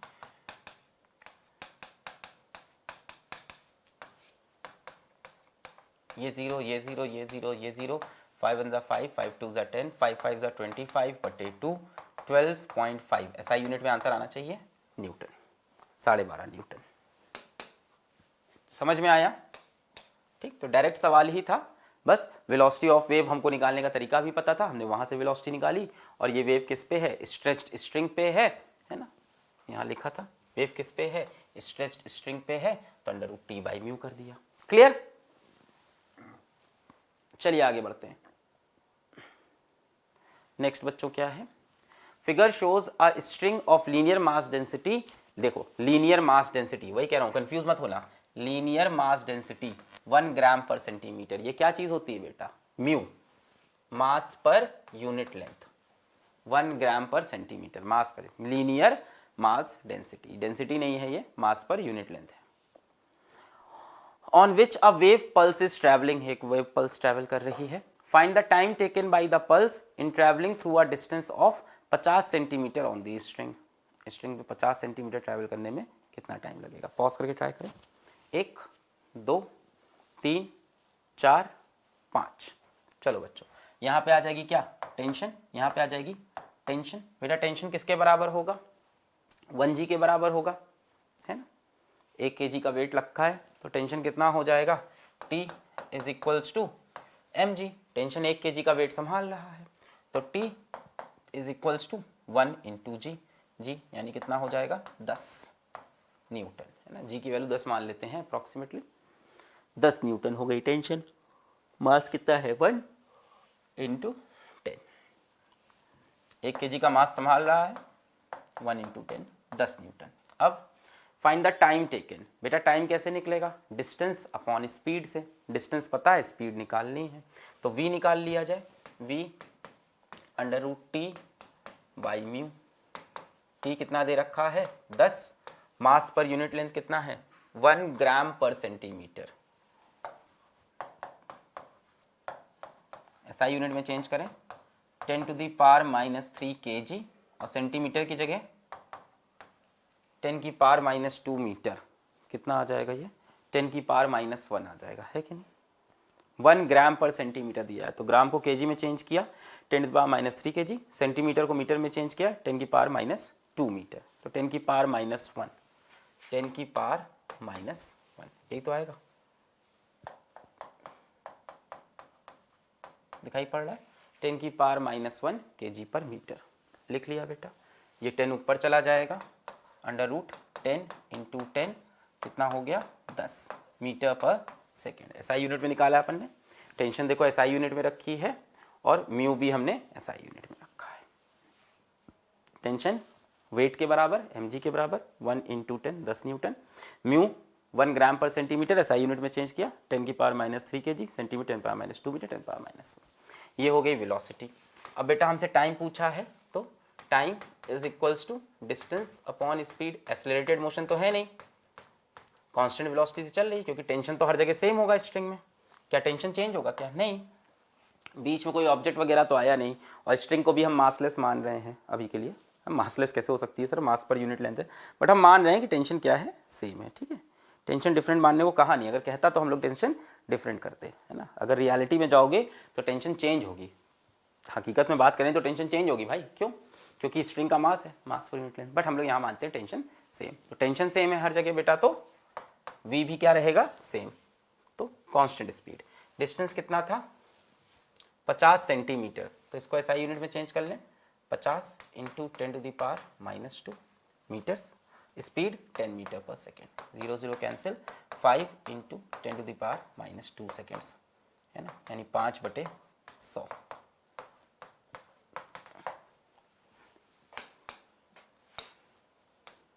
क्लियर है? 0.05 सेकेंड्स। क्लियर? चलते हैं बच्चों नेक्स्ट सवाल की तरफ। नेक्स्ट सवाल क्या है? A uniform rope of length 12 meter and mass 6 kg hangs vertically from a rigid support. A block of mass 2 kg is attached to the free end of the rope. एक 2 kg का मास लटका दिया free and से। A transverse pulse of wavelength 0.06 meter is produced at the lower end of the rope. What is the wavelength of the pulse when it reaches the top of the rope? क्या कह रहा है? एक uniform rope है, length 12 metre की है।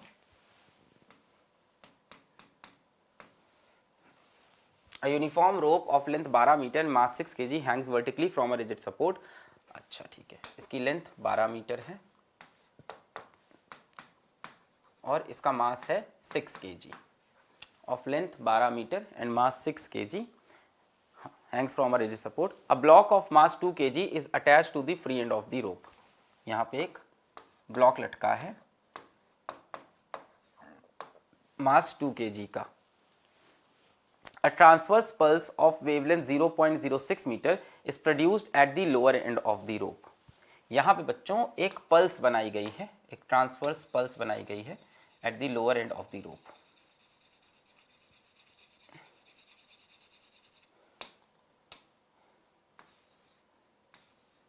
एक transverse pulse यहाँ पे जनरेट की है at the lower end of the rope.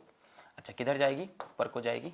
A transverse pulse of wavelength 0.06 metre, इसकी वेवलेंथ है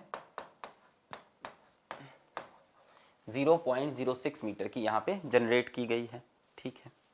is produced at the lower end of the rope. What is the wavelength of the pulse when it reaches the top of the रोप? कह रहा है जब ऊपर पहुंचेगी तो wavelength क्या रहेगी? पहला ऑप्शन है कि सेम रहेगी 0.06 मीटर, है ना। क्या वेवलेंथ चेंज होगी कि सेम रहेगी? अब यही सवाल है। अगर फ्रीक्वेंसी पूछता तो हम टेंशन में भी नहीं होते, हम बोलते भैया वो तो सेम रहेगी। वेवलेंथ के बारे में क्या ओपिनियन है? A block of mass 2 kg is attached to the free end of the rope, लटका दिया। A transverse pulse of wavelength 0.06 metre is produced at the lower end of the rope, produce कर दिया 0.06 metre. What is the wavelength of the pulse when it reaches the top of the rope, यहां पहुंचने पे wavelength क्या होगी। यही wave जब ऊपर पहुंचेगी तो इसकी वेवलेंथ क्या होगी, ठीक है, लैम्डा क्या होगा, यही सवाल है ना। एक काम करते हैं, मान लेते हैं कि यहाँ वेवलेंथ लैम्डा 1 है 0.06 मीटर, और यहाँ वेवलेंथ मान लेते हैं ऊपर आके लैम्डा 2 हो गई है। तो सवाल यही है कि लैम्डा 2 कितना होगा, लैम्डा 1 के बराबर होगा कि डिफरेंट होगा। सोचते हैं बच्चों, ऊपर से नीचे आने में क्या चीज़ बदल रही है, मेरे ख्याल से टेंशन बदल रही है। यहाँ पे देखो जो टेंशन होगा वो सिर्फ 2 kg को संभालेगा, और यहाँ पे जो टेंशन होगा वो 6 kg 2 kg दोनों को संभालेगा। टेंशन चेंज होने से क्या चीज चेंज होगी, वेलोसिटी चेंज होगी। फ्रीक्वेंसी दोनों जगह सेम रहेगी, बट वेलोसिटी चेंज होने से वेवलेंथ चेंज हो जाएगी, है ना। तो पहले मैं फर्स्ट पॉइंट की बात करूं, लोअर एंड की बात करूं, ठीक है। मैं बोलूं यहाँ पे वेलोसिटी को v1 is equals to under root t1 by mu. Mu क्या है बेटा, मास पर यूनिट लेंथ, कितना होगा 12/6, करने की जरूरत नहीं है, दोनों केस में सेम आएगा, कोई जरूरत नहीं, म्यू रखो मास पर यूनिट लेंथ। t1 बेटा यहाँ पे टेंशन कितनी होगी, सोचो, यहाँ टेंशन को मैंने t1 बोल दिया, तो t1 टेंशन कितनी होगी, सोचो।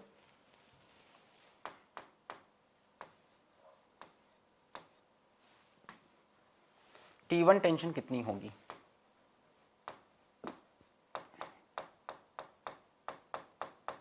और यहां टेंशन चेंज होके हमने बोल दिया कितनी हो गई T2, ठीक है। तो T1 टेंशन कितनी होगी, क्या लग रहा है आपको, T1 किसको संभाल रही है टेंशन, नीचे वाले वेट को, है ना, 2 kg को। तो T1 टेंशन कितनी हो जाएगी, under root 2g by mu, है ना। यहां से देखो ध्यान से, T1 किसके बराबर होगी 2g के, इसी को संभाल रही है, T1 ऊपर 2g नीचे। T2 किसको संभाल रही है, 2 kg को भी 6 kg को भी, तो T2 कितना हो जाएगा बेटा 2 + 6 × g, यानी 8g के बराबर। ये टेंशन सिर्फ 2g को संभाल रही है, ये टेंशन 6 kg और 2 kg यानी 8g को संभाल रही है। तो v1 is equals to t1 by mu. अच्छा, एक काम करते हैं, एंड v2 अपर एंड की बात करें तो v2 is equals to under root t2 by mu. Mu तो चेंज होगा नहीं, मास पर यूनिट लेंथ जो है स्ट्रिंग का वो तो through out the string same है। क्या चेंज हो रहा है स्ट्रिंग में, टेंशन।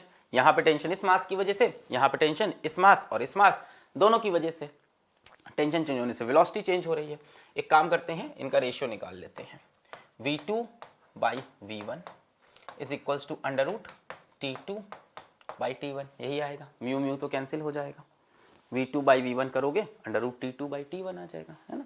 म्यू म्यू कैंसिल हो गया।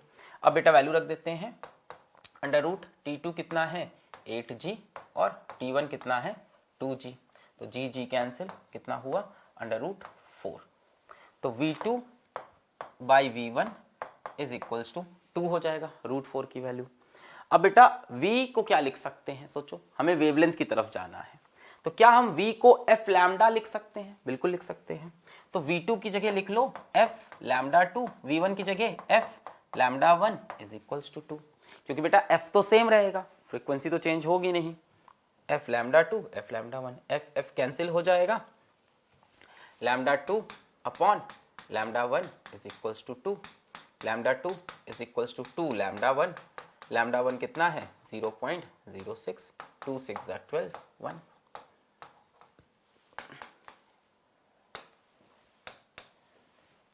बोलो आया। तो इसमें क्या हुआ बेटा, यहां पे टेंशन कम थी, 2g के बराबर, यहाँ पे टेंशन 6 + 2 8g के बराबर।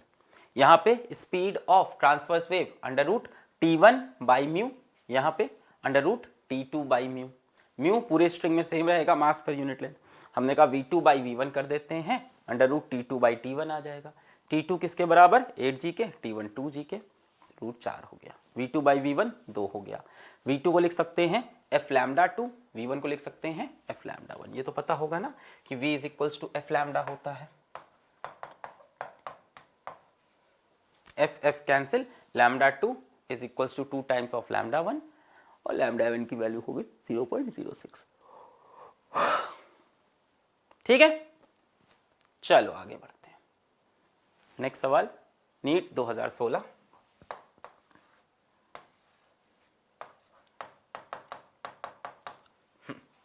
A uniform rope of length L and mass m1 hangs vertically from a rigid support. A block of mass m2 is attached to the free end of the rope. Same question है। A transverse pulse of wavelength λ1 is produced at the lower end of the rope. The wavelength of the pulse when it reaches the top of the rope is λ2. The ratio λ2/λ1 is। Try करें बच्चों, pause करके, हो जाना चाहिए। Similar question कर चुके हो आप। 1 2 3 4 5 हो गया।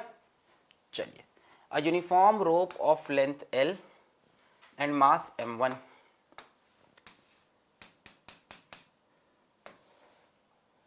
इस रोप की लेंथ कितनी है, L है, मास कितना है, m1 है। hangs vertically from a rigid support. A block of mass m2 is attached at the free end of the rope. m2 लटका रखा है। A transverse pulse of wavelength λ1 is produced at the lower end of the rope. यहाँ पे एक pulse बनाई है,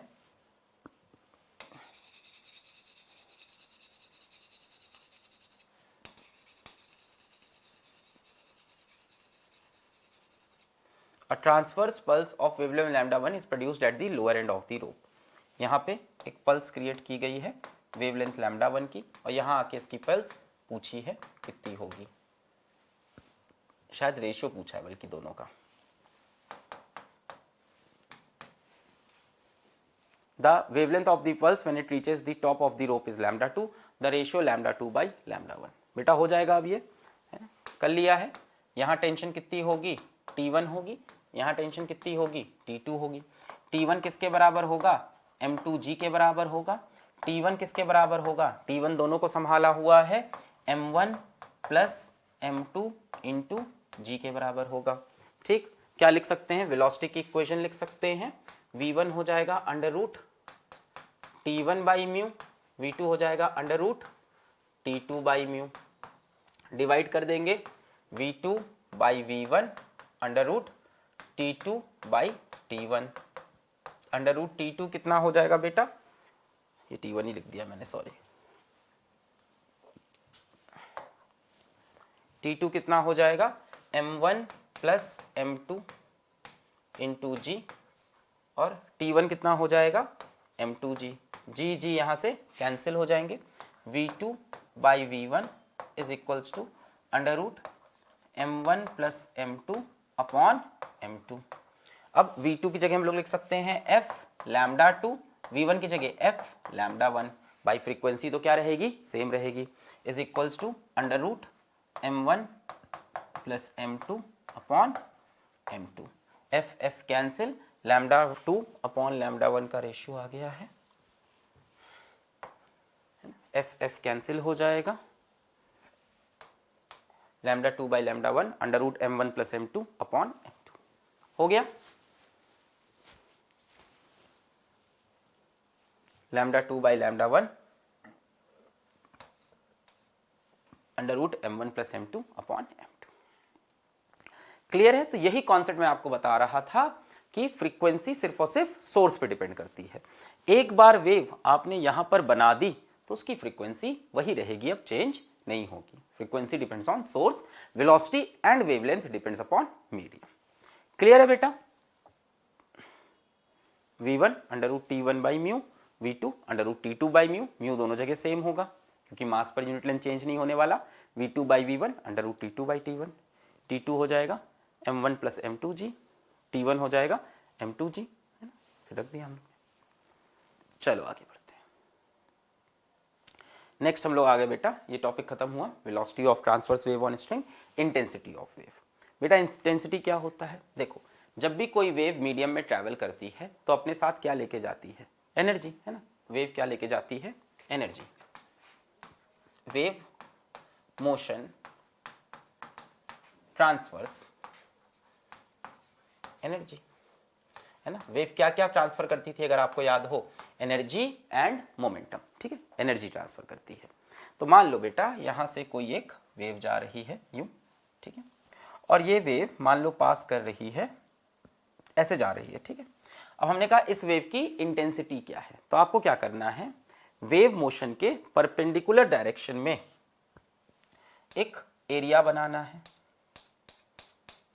wave motion के perpendicular direction में क्या बनाना है? एक एरिया बनाना है, एक एरिया बनाना है। ये एरिया होना चाहिए बेटा आपका 1 यूनिट का, और आपको देखना है कि 1 सेकंड के अंदर, 1 यूनिट मतलब 1 मीटर स्क्वायर ले सकते हो, 1 सेंटीमीटर स्क्वायर, जो भी आपकी यूनिट हो। आपको देखना है कि 1 यूनिट ऑफ टाइम में, 1 सेकंड के अंदर इसमें से कितनी एनर्जी पास हुई। इसी को बेटा हम लोग बोलते हैं intensity, amount of energy that passes through a unit cross section area held perpendicular to the direction of propagation of wave, held perpendicular to the direction of. What is intensity? It is the amount of energy, intensity amount of energy होती है passing through a unit cross sectional area in unit time when the area is held perpendicular to the direction of propagation। जो direction of propagation है, जैसे मान लो वहां से यहां मेरी तरफ एनर्जी ट्रेवल कर रही है, एक्सक्यूज मी, वहां से यहां मेरी तरफ एनर्जी ट्रेवल कर रही है, ठीक है, वेव ट्रेवल कर रही है। मैं यहां पे एक क्रॉस सेक्शनल एरिया लगा दूंगा, unit cross sectional area 1 centimetre square का या 1 मीटर स्क्वायर का। 1 सेकेंड के अंदर इसमें से जितनी एनर्जी ट्रांसफर हुई, जितनी एनर्जी आई, उसी को हम इंटेंसिटी बोलते हैं। सो इंटेंसिटी का फॉर्मूला क्या बन जाएगा बेटा? इंटेंसिटी का फॉर्मूला बन जाता है एनर्जी पर unit area per unit time, energy पर unit area per unit time. Intensity का बेटा अगर आपको यूनिट जाननी हो तो इसकी यूनिट क्या होगी? एनर्जी बेटा किस में होती है? जूल्स में। एरिया किस में होता है? मीटर स्क्वायर में। टाइम किस में होता है? सेकेंड। बेटा जूल पर सेकेंड क्या बन जाता है? वाट बन जाता है। तो इसकी इंटेंसिटी होती है बेटा, इंटेंसिटी की यूनिट होती है वाट पर मीटर स्क्वायर, वाट पर मीटर स्क्वायर। पावर पर यूनिट एरिया भी बोल सकते हो, है ना। एनर्जी पर यूनिट टाइम क्या बन गया? पावर पर यूनिट एरिया, इसको भी इंटेंसिटी बोल सकते हैं। क्लियर है? इंटेंसिटी ऑफ वेव, एनर्जी पर unit area per unit time, energy पर unit area per unit time. ये जूल्स में, ये सेकेंड्स में, मीटर स्क्वायर में। जूल पर सेकेंड वाट बन गया, वाट पर मीटर स्क्वायर। अच्छा, इंटेंसिटी का एक फॉर्मूला और देख लो बेटा, यहाँ से पेज ही कम पड़ गया, है ना। Intensity of a wave is equal to 2 pi square f square A square rho into v. 2 pi square f square A square rho into v. I of course stands for intensity, ठीक है। F of course stands for frequency, intensity, F frequency, A बेटा amplitude, रो बेटा density of medium. Wave की density तो होती नहीं, जिस medium से ट्रैवल कर रहे हैं आप उस मीडियम की डेंसिटी, डेंसिटी ऑफ मीडियम जहां से आप ट्रैवल कर रहे हैं। वेव की खुद की कोई डेंसिटी तो होती नहीं बेटा, तो डेंसिटी ऑफ मीडियम, और बेटा v होता है वेलोसिटी ऑफ वेव, पार्टिकल नहीं, वेलोसिटी ऑफ वेव। ये होती है बेटा intensity of wave. Excuse me. 2 pi square f square A square rho v. 2 pi square f square A square rho b. Pi तो कांस्टेंट हो गया, 2 कांस्टेंट, एफ हो गया फ्रीक्वेंसी, ए हो गया एम्पलीट्यूड, रो हो गई डेंसिटी ऑफ मीडियम और वी हो गई वेलोसिटी ऑफ वेव। ठीक है, एक पेज ऐड ही कर लिया जाए क्या?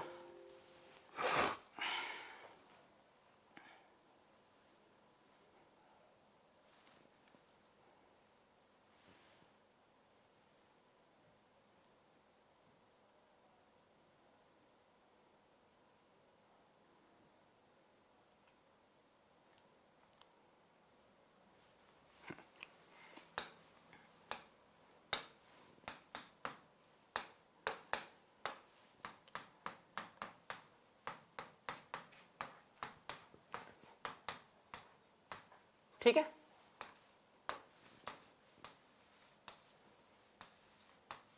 ठीक है।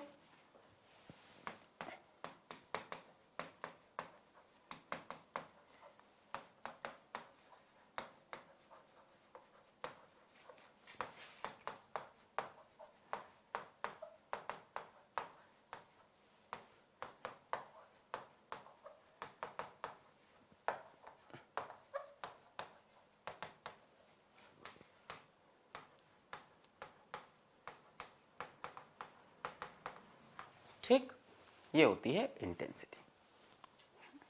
इसमें से बेटा एक जो बहुत ही फेमस और सबसे ज़्यादा मोस्ट कॉमन जो सवाल आते हैं, जो कि आगे आपको क्लास 12 की वेव ऑप्टिक्स में भी मिलेंगे, intensity is directly proportional to amplitude का square.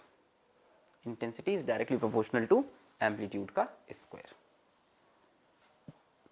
Next, ratio of intensities of two wave is given by 4:1, then ratio of the amplitudes of the two wave is, है ना, 1991। ट्राई करें बच्चों, pause करके, 1 2 3 4 5 हो गया। Intensities of two wave is given by 4:1। तो बेटा जो दो वेव की इंटेंसिटी का रेशियो है I2/I1, that is 4:1। Intensities, ratio of intensities of two wave is given by I2/I1 4:1, है ना बेटा। अब इंटेंसिटी क्या होती है बेटा? एम्पलीट्यूड के प्रोपोर्शनल, एम्पलीट्यूड के स्क्वायर पे। तो बेटा I2/I1 क्या हो जाएगा? A2 का स्क्वायर अपॉन A1 का स्क्वायर। होगा कि नहीं? बिल्कुल होगा। इंटेंसिटी प्रोपोर्शनल है एम्पलीट्यूड के स्क्वायर पे। तो I2/I1 A2 square upon A1 square, तो ये हो जाएगा A2 square upon A1 square 4:1। यहाँ से A2/A1 कितना हो जाएगा बेटा? 2/1 हो जाएगा, खत्म।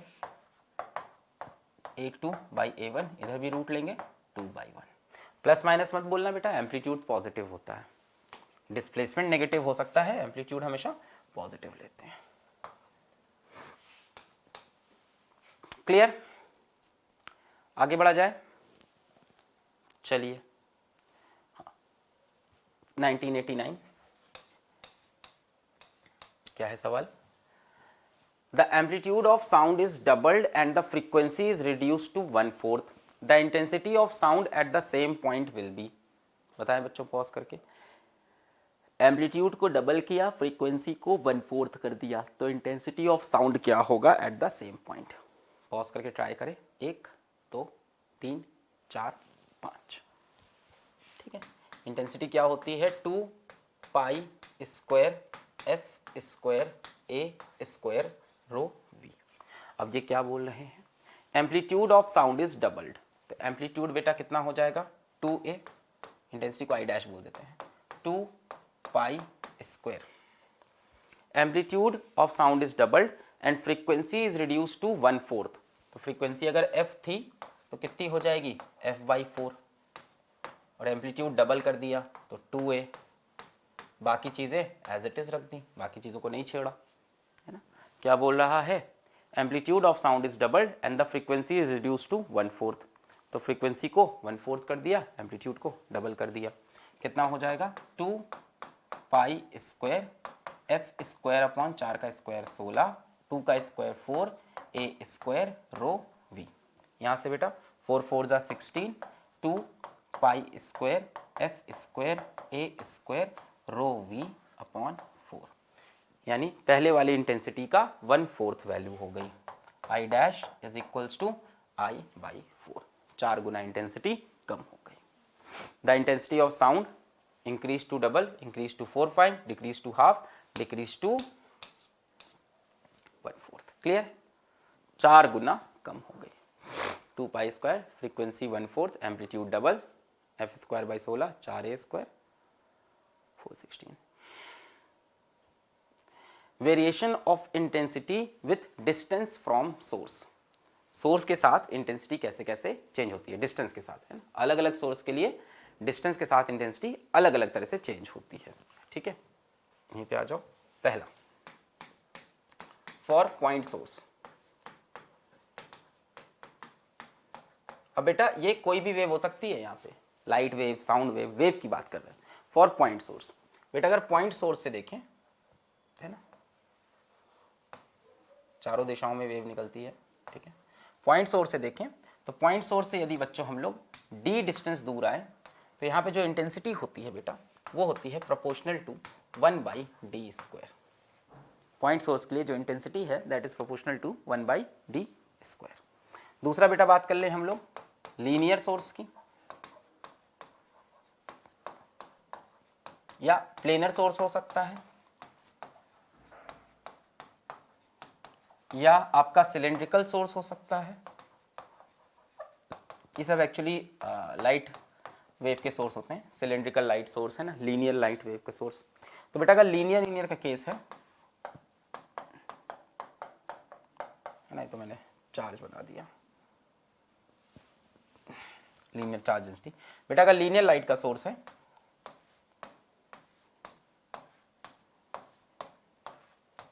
ठीक है, तो यहां से बेटा अगर हम d डिस्टेंस दूर आते हैं तो बेटा जो इंटेंसिटी होती है that is proportional to 1/d, चाहे लीनियर हो, चाहे प्लेनर हो, चाहे सिलेंड्रिकल हो। ठीक है, और अगर पॉइंट सोर्स है तो इंटेंसिटी डिस्टेंस के साथ कैसे चेंज होती है, 1/d² से।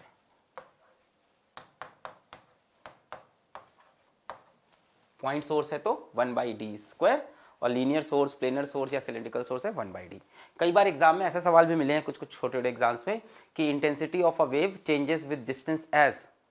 अब बच्चा कंफ्यूज, दिया ही नहीं कि पॉइंट सोर्स है या ये सोर्स है, तो अगर नहीं पूछा है तो बेटा आप इसको मानोगे, पॉइंट सोर्स को। ठीक है, 99% केसेस में यही होता है। ठीक, तो अगर नहीं देता है कि कौन सा सोर्स है तो आप अपने आप कौन सा सोर्स मान लोगे, पॉइंट सोर्स मान लोगे। अगर सोर्स नहीं गिवन है, आपसे कहा कि भाई इंटेंसिटी ऑफ वेव डिस्टेंस के साथ कैसे चेंज होती है, ऑप्शन 1/d भी है, 1/d², तो आप 1/d² को, अब अगर स्पेसिफाई कर दिया कौन सा सोर्स है तब तो बात अलग हो गई। ठीक है, चलो सवाल देखते हैं। A point source emit sound equally in all directions in a non absorbing medium. Medium energy को एब्जॉर्ब नहीं कर रहा, साउंड को एब्जॉर्ब नहीं कर रहा। 2 points P and Q are at distance 2 metre and 3 metre respectively from the source. The ratio of the intensities of the wave at P and Q is. बेटा कर सकते हैं आप, बड़ा आसान सवाल है, पॉज करके इसको उड़ा दें। 1 2 3 4 5। क्या है बेटा, पॉइंट सोर्स है, पॉइंट सोर्स से पॉइंट सोर्स है 2 points P and Q are at distance 2 metre and 3 metre. एक पॉइंट है बेटा P कितने डिस्टेंस पे, 2 मीटर पे, और एक पॉइंट है Q कितने डिस्टेंस पे, 3 मीटर्स पे। यही सवाल है ना। एक पॉइंट P है ना, एक पॉइंट P है कितने डिस्टेंस पे, 2 मीटर्स पे, और एक पॉइंट अपना Q है कितने डिस्टेंस पे, 3 मीटर्स पे है। ठीक है, हमसे क्या पूछा है, the ratio of the intensities of the wave at P and Q will be. तो बेटा बड़ा आसान है, इंटेंसिटी पॉइंट सोर्स के लिए 1/d² पे प्रोपोर्शनल है। Ratio of intensities of the wave at P and Q, intensity at P upon intensity at Q is equals to distance Q वाले का अपॉन डिस्टेंस P वाले का, इन्वर्सली प्रोपोर्शनल ना d² पे। तो IP upon IQ is equals to d q square upon d p square. Distance q वाले का बेटा इन्वर्सली प्रोपोर्शनल है ना, उल्टा स्क्वायर है ना, तो आई पी के सामने डी क्यू आ गया, आई क्यू के सामने डी पी आ गया। बेटा खत्म करते हैं। डिस्टेंस ऑफ क्यू कितना है 3, डिस्टेंस ऑफ पी कितना है 2, 9/4। समझ में आया? Intensity is proportional to 1/d²। तो p बाई क्यू, तो q बाई डी का डिस्टेंस हो जाएगा 3²/2²। नेक्स्ट है बेटा इंटरफेरेंस ऑफ वेव्स। अब ये क्या है? जब एक से ज्यादा वेव सेम मीडियम में ट्रैवल करें तब पार्टिकल का जो नेट डिस्प्लेसमेंट होगा, जो रिजल्टेंट डिस्प्लेसमेंट होगा, वो दोनों वेव्स की वजह से होगा। इंटरफेरेंस ऑफ वेव काफ़ी लेंथी टॉपिक है और इसको हम लोग इन डिटेल में पढ़ेंगे क्लास 12th की वेव ऑप्टिक्स जब हम आपको पढ़ाएंगे, है ना। अभी आज थोड़ा शॉर्ट में समझते हैं कि मान लो किसी मीडियम में दो वेव्स हैं, एक वेव यूँ आ रही है, इसकी इक्वेशन मान लो y1 है, एक वेव मान लो यूँ आ रही है, एक वेव यूँ आ रही है, इक्वेशन y1, एक वेव यूँ आ रही है, इसकी इक्वेशन कुछ y2 है। दो अलग अलग वेव हैं travelling in the same medium, ठीक है, अपोजिट डायरेक्शन में सेम डायरेक्शन, वो सब तो बनाने का तरीका है, उसका इससे कुछ लेना देना नहीं है। मान लो यहाँ पे कोई एक पॉइंट P है, ये वेव भी पॉइंट P को अप्रोच कर रही है, ये वेव भी पॉइंट P को अप्रोच कर रही है। तो सवाल ये है कि पॉइंट P का डिस्प्लेसमेंट कितना होगा, है ना। ये भी पॉइंट P को अप्रोच कर रही है और वो भी। तो सवाल ये है कि पॉइंट P का डिस्प्लेसमेंट कितना होगा।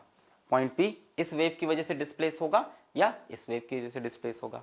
तो इसका आंसर है बेटा प्रिंसिपल ऑफ सुपरपोजिशन।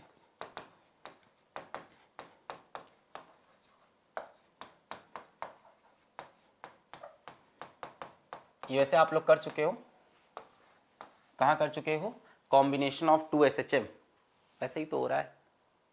एक इक्वेशन, दो इक्वेशन दोनों एक पॉइंट पे लगती थी, है ना, दो SHM को कंबाइन करना। भाई ये क्या कराएगा पार्टिकल से? SHM।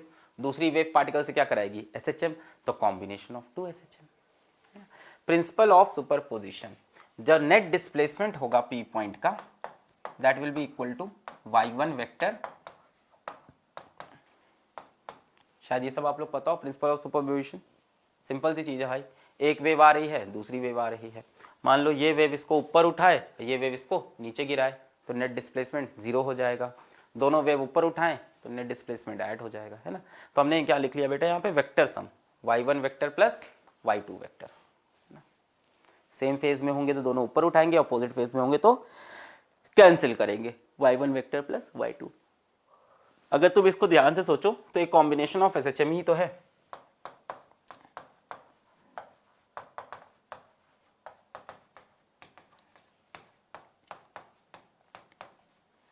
यही तो होता था, x1 प्लस x2 जोड़ते थे, दो SHM को जोड़ेंगे, ये वेव भी इससे SHM कराएगी पार्टिकल से, ये वेव भी SHM कराएगी। ठीक, सवाल देखते हैं, सवाल से क्लियर होगा। Resultant amplitude and intensity. आओ, एक वेव है y1 is equals to a1 sine omega t1 plus kx1, दूसरी वेव है y2 is equals to a2 sine omega t2 plus kx2। इनका हमें क्या करना है? रिजल्टेंट एम्पलीट्यूड निकालना है ना, रिजल्टेंट एम्पलीट्यूड। इन दोनों वेव को क्या कराना है? सुपर इम्पोज कराना है। And intensity on interference. Interference का मतलब होता है दो वेव्स का मिलना, इंटरफियर कर रही हैं एक दूसरे से।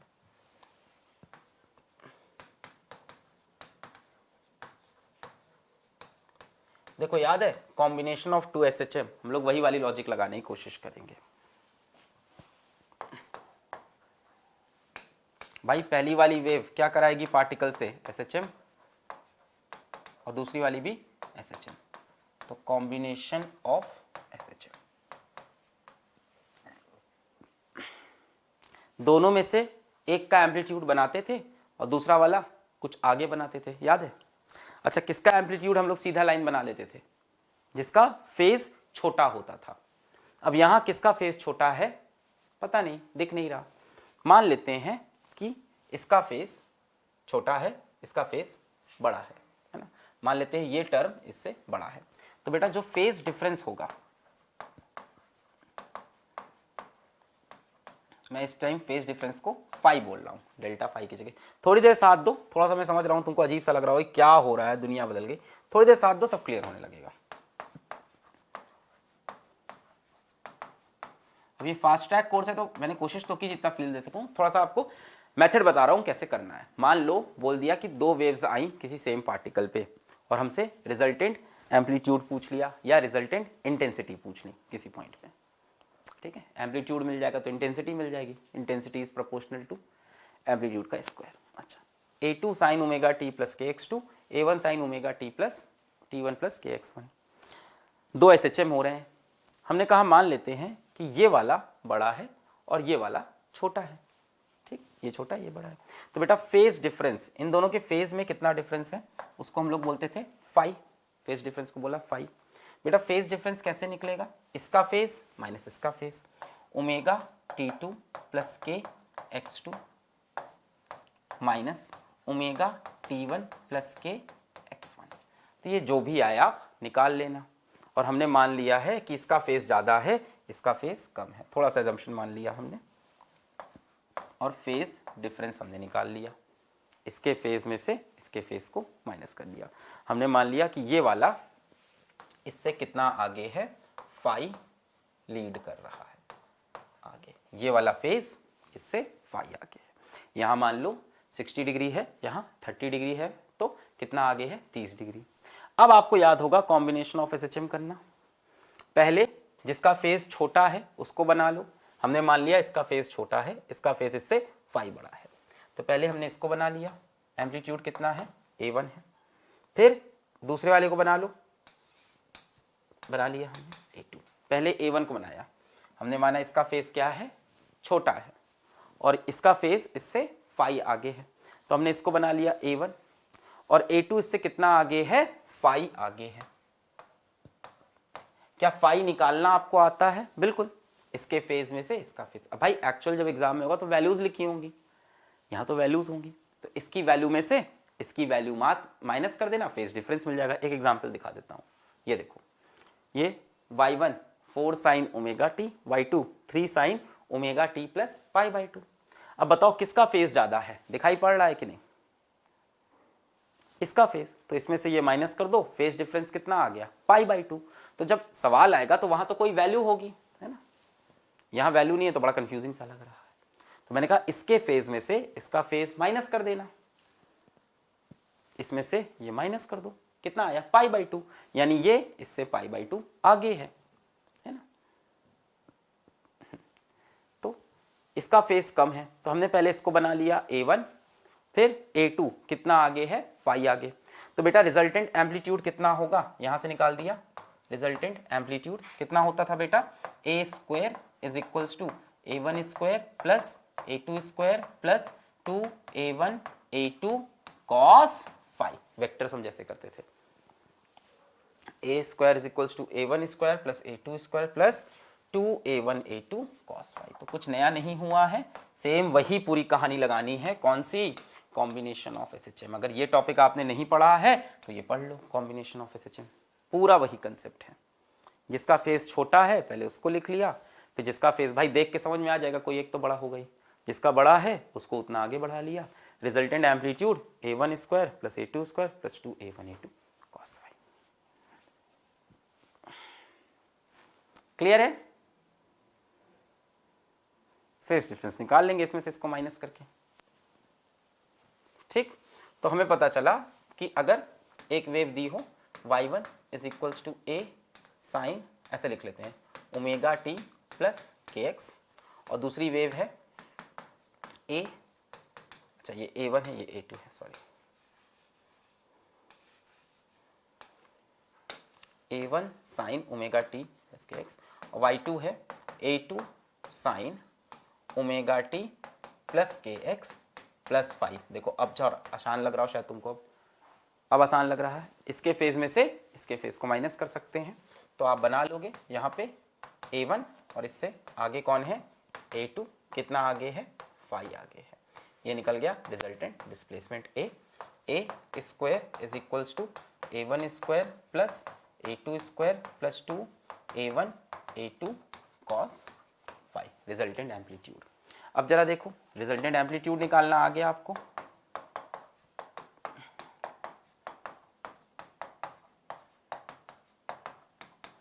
अब रिजल्टेंट इंटेंसिटी की अगर हम बात करें तो बेटा आपको पता है जो इंटेंसिटी होती है that is proportional to amplitude का स्क्वायर।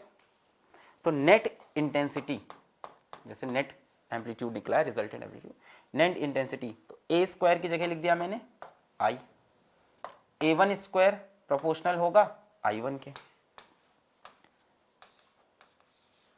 बोलो पल्ले पड़ रहा है। ए स्क्वायर प्रोपोर्शनल होगा नेट इंटेंसिटी के, a1 स्क्वायर प्रोपोर्शनल होगा I1 के, a2 स्क्वायर प्रोपोर्शनल होगा I2 के, प्लस 2 a1 बेटा कितना हो जाएगा, a क्या होगा रूट I के प्रोपोर्शनल, तो a1 root I1, a2 root I2 into cos phi. बोलो आया, बोलो आया। A square proportional to I या intensity is proportional to A square, तो ए स्क्वायर नेट एम्पलीट्यूड का स्क्वायर तो net intensity, A square proportional to I, a1 square proportional to I1, a2 square proportional to I2। बेटा अब a1 कितना हो जाएगा, a1 कितना हो जाएगा रूट I1, a2 कितना हो जाएगा रूट I2 cos फाई। तो इस तरह से आप रिजल्टेंट इंटेंसिटी भी निकाल सकते हो under root I1 I2 into cos phi.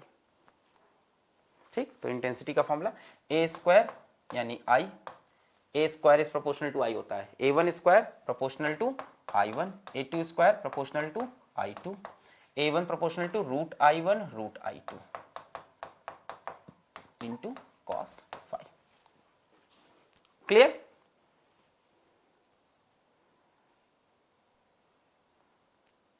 चलो सवाल देखते हैं। The displacement of the interfering sound waves are y1 is equals to 4 sine omega T, y2 is equals to 3 sine omega T plus pi by 2। What is the amplitude of the resultant wave? कर लेंगे बेटा pause करके, 1 2 3 4 5। पहली वाली wave क्या है 4 sine omega T, बेटा ये वेव नहीं है interfering sound waves at a given point है ये एक्चुअली, ये SHM है एक्चुअल में ध्यान से देखा जाए।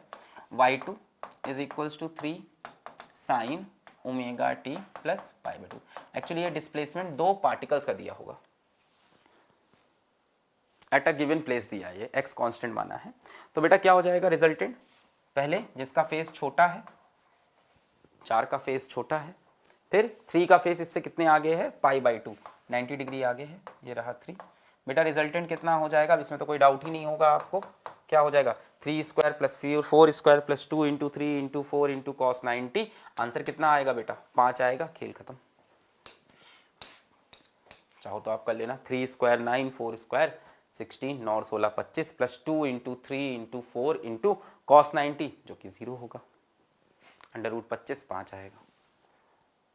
नेक्स्ट 2001 का सवाल क्या पूछा है, two waves having equation x1 is equals to a sin omega t minus kx plus phi 1, x2 is equals to a sin omega t minus kx plus phi 2. If in the resultant wave the frequency and amplitude remain equal to amplitude of superimposing waves, the phase difference between them is, try करें बच्चों।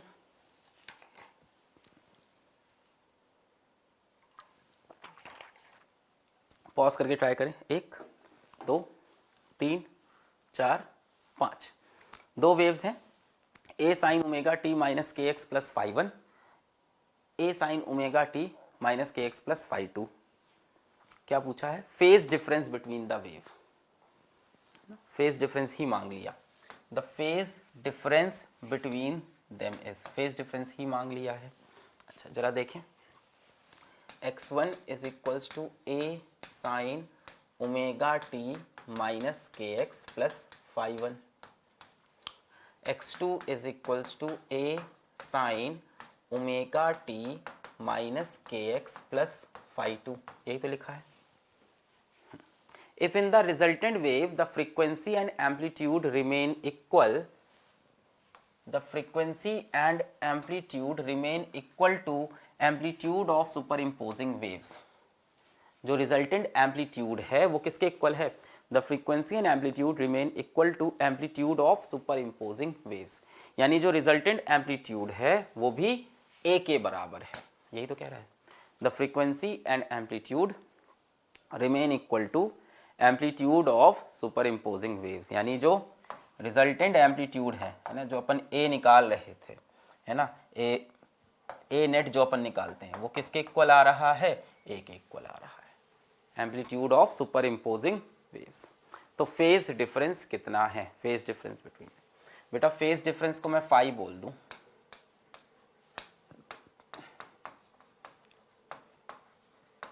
Phase difference इनके बीच का यदि मैं phi बोल दूं तो phi हो जाएगा phi two minus phi one. मुझे पता नहीं, ऐसे ही मैंने कह दिया कि ये ज़्यादा ये कम है, phi two minus phi one.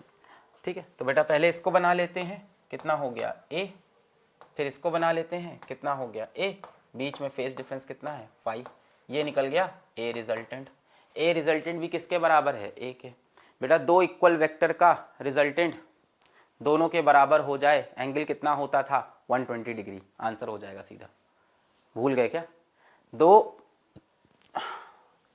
Equal vector के बीच में एंगल अगर 90 डिग्री होता था तो रिजल्टेंट ए रूट टू, अगर 60 डिग्री ए रूट थ्री। याद आ रहा? दो इक्वल वेक्टर का अगर एंगल 90 डिग्री हो ए रूट टू आंसर, 60 डिग्री हो ए रूट थ्री आंसर, 120 डिग्री हो ए आंसर। 120 डिग्री है, खैर निकाल लेते हैं। ए आर का square is equals to A square plus two a cos phi. A r a के बराबर है, a square is equals to A square plus two A square cos phi. सही है ना बेटा? ये a square minus two A square कितना हो जाएगा? पहले तो ए स्क्वायर कैंसिल करें, a square minus two A square cancel, 1 is equals to 1 + 2 cos phi. ये हो गया बेटा 2, 1 minus two is minus 1 is equals to 2 cos phi, है ना? 2 इधर आके माइनस में 2 कॉस फाई, यहाँ से cos phi is minus half. बेटा कॉस फाई माइनस हाफ कब होता है? 120 डिग्री पे। कॉस 120 इज माइनस हाफ, है ना? 120 डिग्री इज द आंसर। पाई के टर्म्स में है बेटा, 120 डिग्री को क्या लिख सकते हैं हम लोग? 2 टाइम्स ऑफ 60 डिग्री। 60 डिग्री कितना होता है? पाई/3, 2 पाई/3। वैसे भी हम लोगों ने पढ़ा था कि अगर दो इक्वल वेक्टर हैं और उनके बीच में एंगल 90 डिग्री है तो रिजल्टेंट ए रूट टू, 60 डिग्री ए रूट थ्री और 120 डिग्री रिजल्टेंट ए, तो डेफिनेटली आंसर 120 होगा। तो इस तरह के सवाल आपको, इस तरह की जो लॉजिक्स हैं, इस तरह की जो आपकी प्रैक्टिस है, ये वहाँ पे काम आएगी एग्जाम में। नेक्स्ट बेटा कंस्ट्रक्टिव डिस्ट्रक्टिव इंटरफेरेंस। बेटा इसको अपन करेंगे कल, आने वाला कल, है ना? कल करेंगे इसको और रिवीजन कर लेते हैं कम से कम आज। रिवीजन काइनेमेटिक्स, ठीक है। आज काइनेमेटिक्स रिवीजन में मैं आपको क्या करा रहा हूं? वो सवाल करा रहा हूं जिसमें एक कांस्टेंट स्पीड पे पार्टिकल सर्कल में चलता है और हमसे चेंज इन वेलोसिटी या चेंज इन वेलोसिटी हमसे मांगता है। चेंज इन वेलोसिटी, मान लो एक पार्टिकल v स्पीड से चल रहा है, कुछ टाइम के बाद वो थीटा एंगल टर्न कर गया, अभी भी स्पीड उसकी v है, ठीक है। Particle moving with constant speed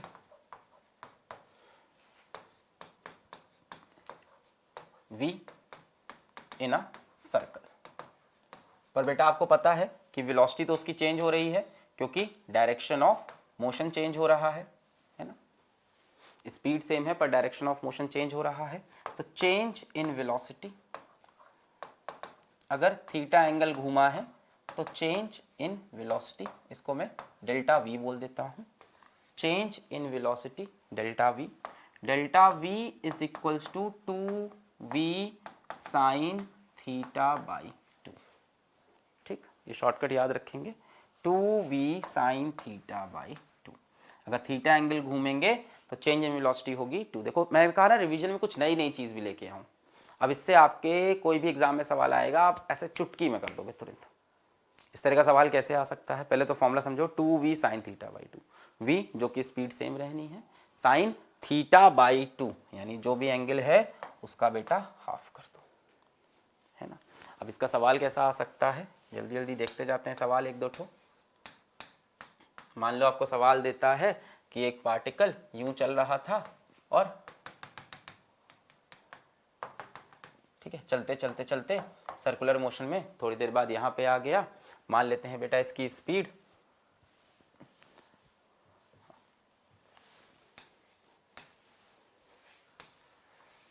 एक पार्टिकल सर्कल में चल रहा था, यहाँ मान लो उसकी स्पीड v है और यहाँ भी मान लेते हैं स्पीड v है। कितना टर्न किया है, 90 डिग्री टर्न किया है। ठीक है, हमसे पूछा चेंज इन वेलोसिटी बताइए भैया। ठीक है, तो एक तरीका तो चेंज इन वेलोसिटी का क्या है, v1 minus v2 minus v1 किया जाए, है ना। एक तरीका क्या है चेंज इन वेलोसिटी निकालने का,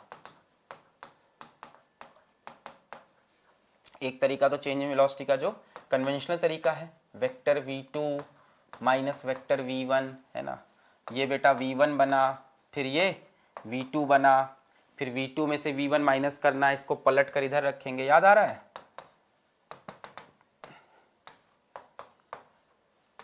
याद आ रहा है क्या। एक तो कन्वेंशनल तरीका है vector v2 minus vector v1। Change in velocity क्या होता है बेटा, v2 माइनस v1। तो पहले ऐसे चल रहा है, बाद में ऐसे चल रहा है, तो बाद वाला माइनस पहले वाला, फिर यहाँ से रिजल्टेंट निकालेंगे। एक तरीका तो ये था, ये भी कितना आएगा, v√2 आ जाएगा डेफिनेटली। दूसरा तरीका क्या है बेटा, है ना, कन्वेंशनल मेथड,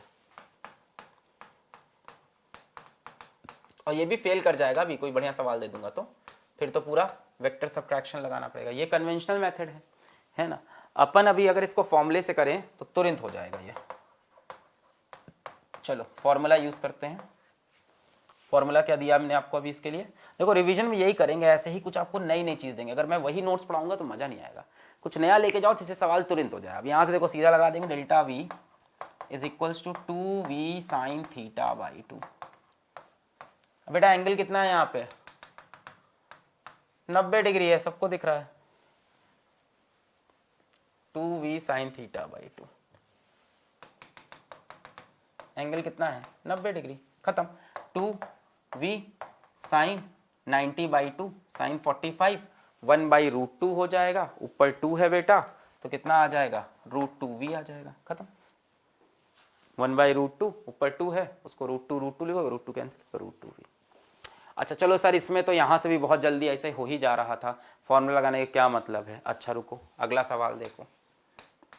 मान लो बोलता है कि पार्टिकल कांस्टेंट स्पीड से सर्कल में तो चल रहा है, पर बोलता है एक बार यहाँ पे है और अगली बार पार्टिकल यहाँ पर है, और कितना घूमा है पार्टिकल, 60 डिग्री घूमा है। अब करो भैया, अब वेक्टर सब्ट्रैक्शन लगाते रह जाओ भाई 60 डिग्री के लिए, है ना। इसका सीधा सीधा भैया शॉर्टकट क्या लगाएंगे अपन, डेल्टा v 2v sin θ/2, खत्म। 2v sin 60/2, sin 30 हो गया half, half cancel, answer v, खत्म। क्लियर है। तो इस तरह से आप इस फॉर्मूले को यूज कर सकते हो। तो बेटा आज की लेक्चर यहीं समाप्त करना पड़ेगा, एक टॉपिक अपना रह गया, वो नेक्स्ट लेक्चर में लाएंगे अपन, कंस्ट्रक्टिव एंड डिस्ट्रक्टिव इंटरफेरेंस। काफी आपको वेव का टॉपिक अभी बोरिंग सा भी फील हो रहा होगा, पर मैं कोशिश कर रहा हूं कि आपको मैक्सिमम फील दे दूं इस फास्ट ट्रैक कोर्स के अंदर, जो कि थोड़ा टफ है क्योंकि हम लोग को जल्दी जल्दी रैप अप भी करना होता है। तो इसी लेक्चर को आप एक बार रिपीट करके देखो और ढेर सारे न्यूमेरिकल प्रैक्टिस करो। अगर आपका एक भी प्रीवियस ईयर क्वेश्चन नहीं बनता है तो आपकी प्रॉब्लम है, और अगर सब बन रहा है तो कोई प्रॉब्लम नहीं है। यहीं पे आज का लेक्चर करते हैं समाप्त। कल की क्लास शायद आपकी कैंसिल हो सकती है, मैं दिए हुए शेड्यूल से 11 दिन पीछे था, शायद कल के बाद मैं 12 दिन पीछे हो जाऊंगा, क्योंकि वेव में मुझे एक लेक्चर और लेना है, तो 13 दिन पीछे मान सकते हो मुझको ओवरऑल, जैसे 12 दिन पीछे हो जाऊंगा मैं शेड्यूल से। तो 12 डेज मैं लैग करूंगा, जिसको हम लोग उधर कवर करेंगे, कोई टेंशन नहीं है। अपन दी हुई नीट की डेट के हिसाब से ही चल रहे हैं, अपन आगे के लिए प्लान ऐसा नहीं कर रहे हैं, but hopefully NEET will get postpone, just hopefully, but we are not planning according to that. तो डीपीपी सॉल्व करें, पढ़ाई करते रहें, ऑल द वेरी बेस्ट।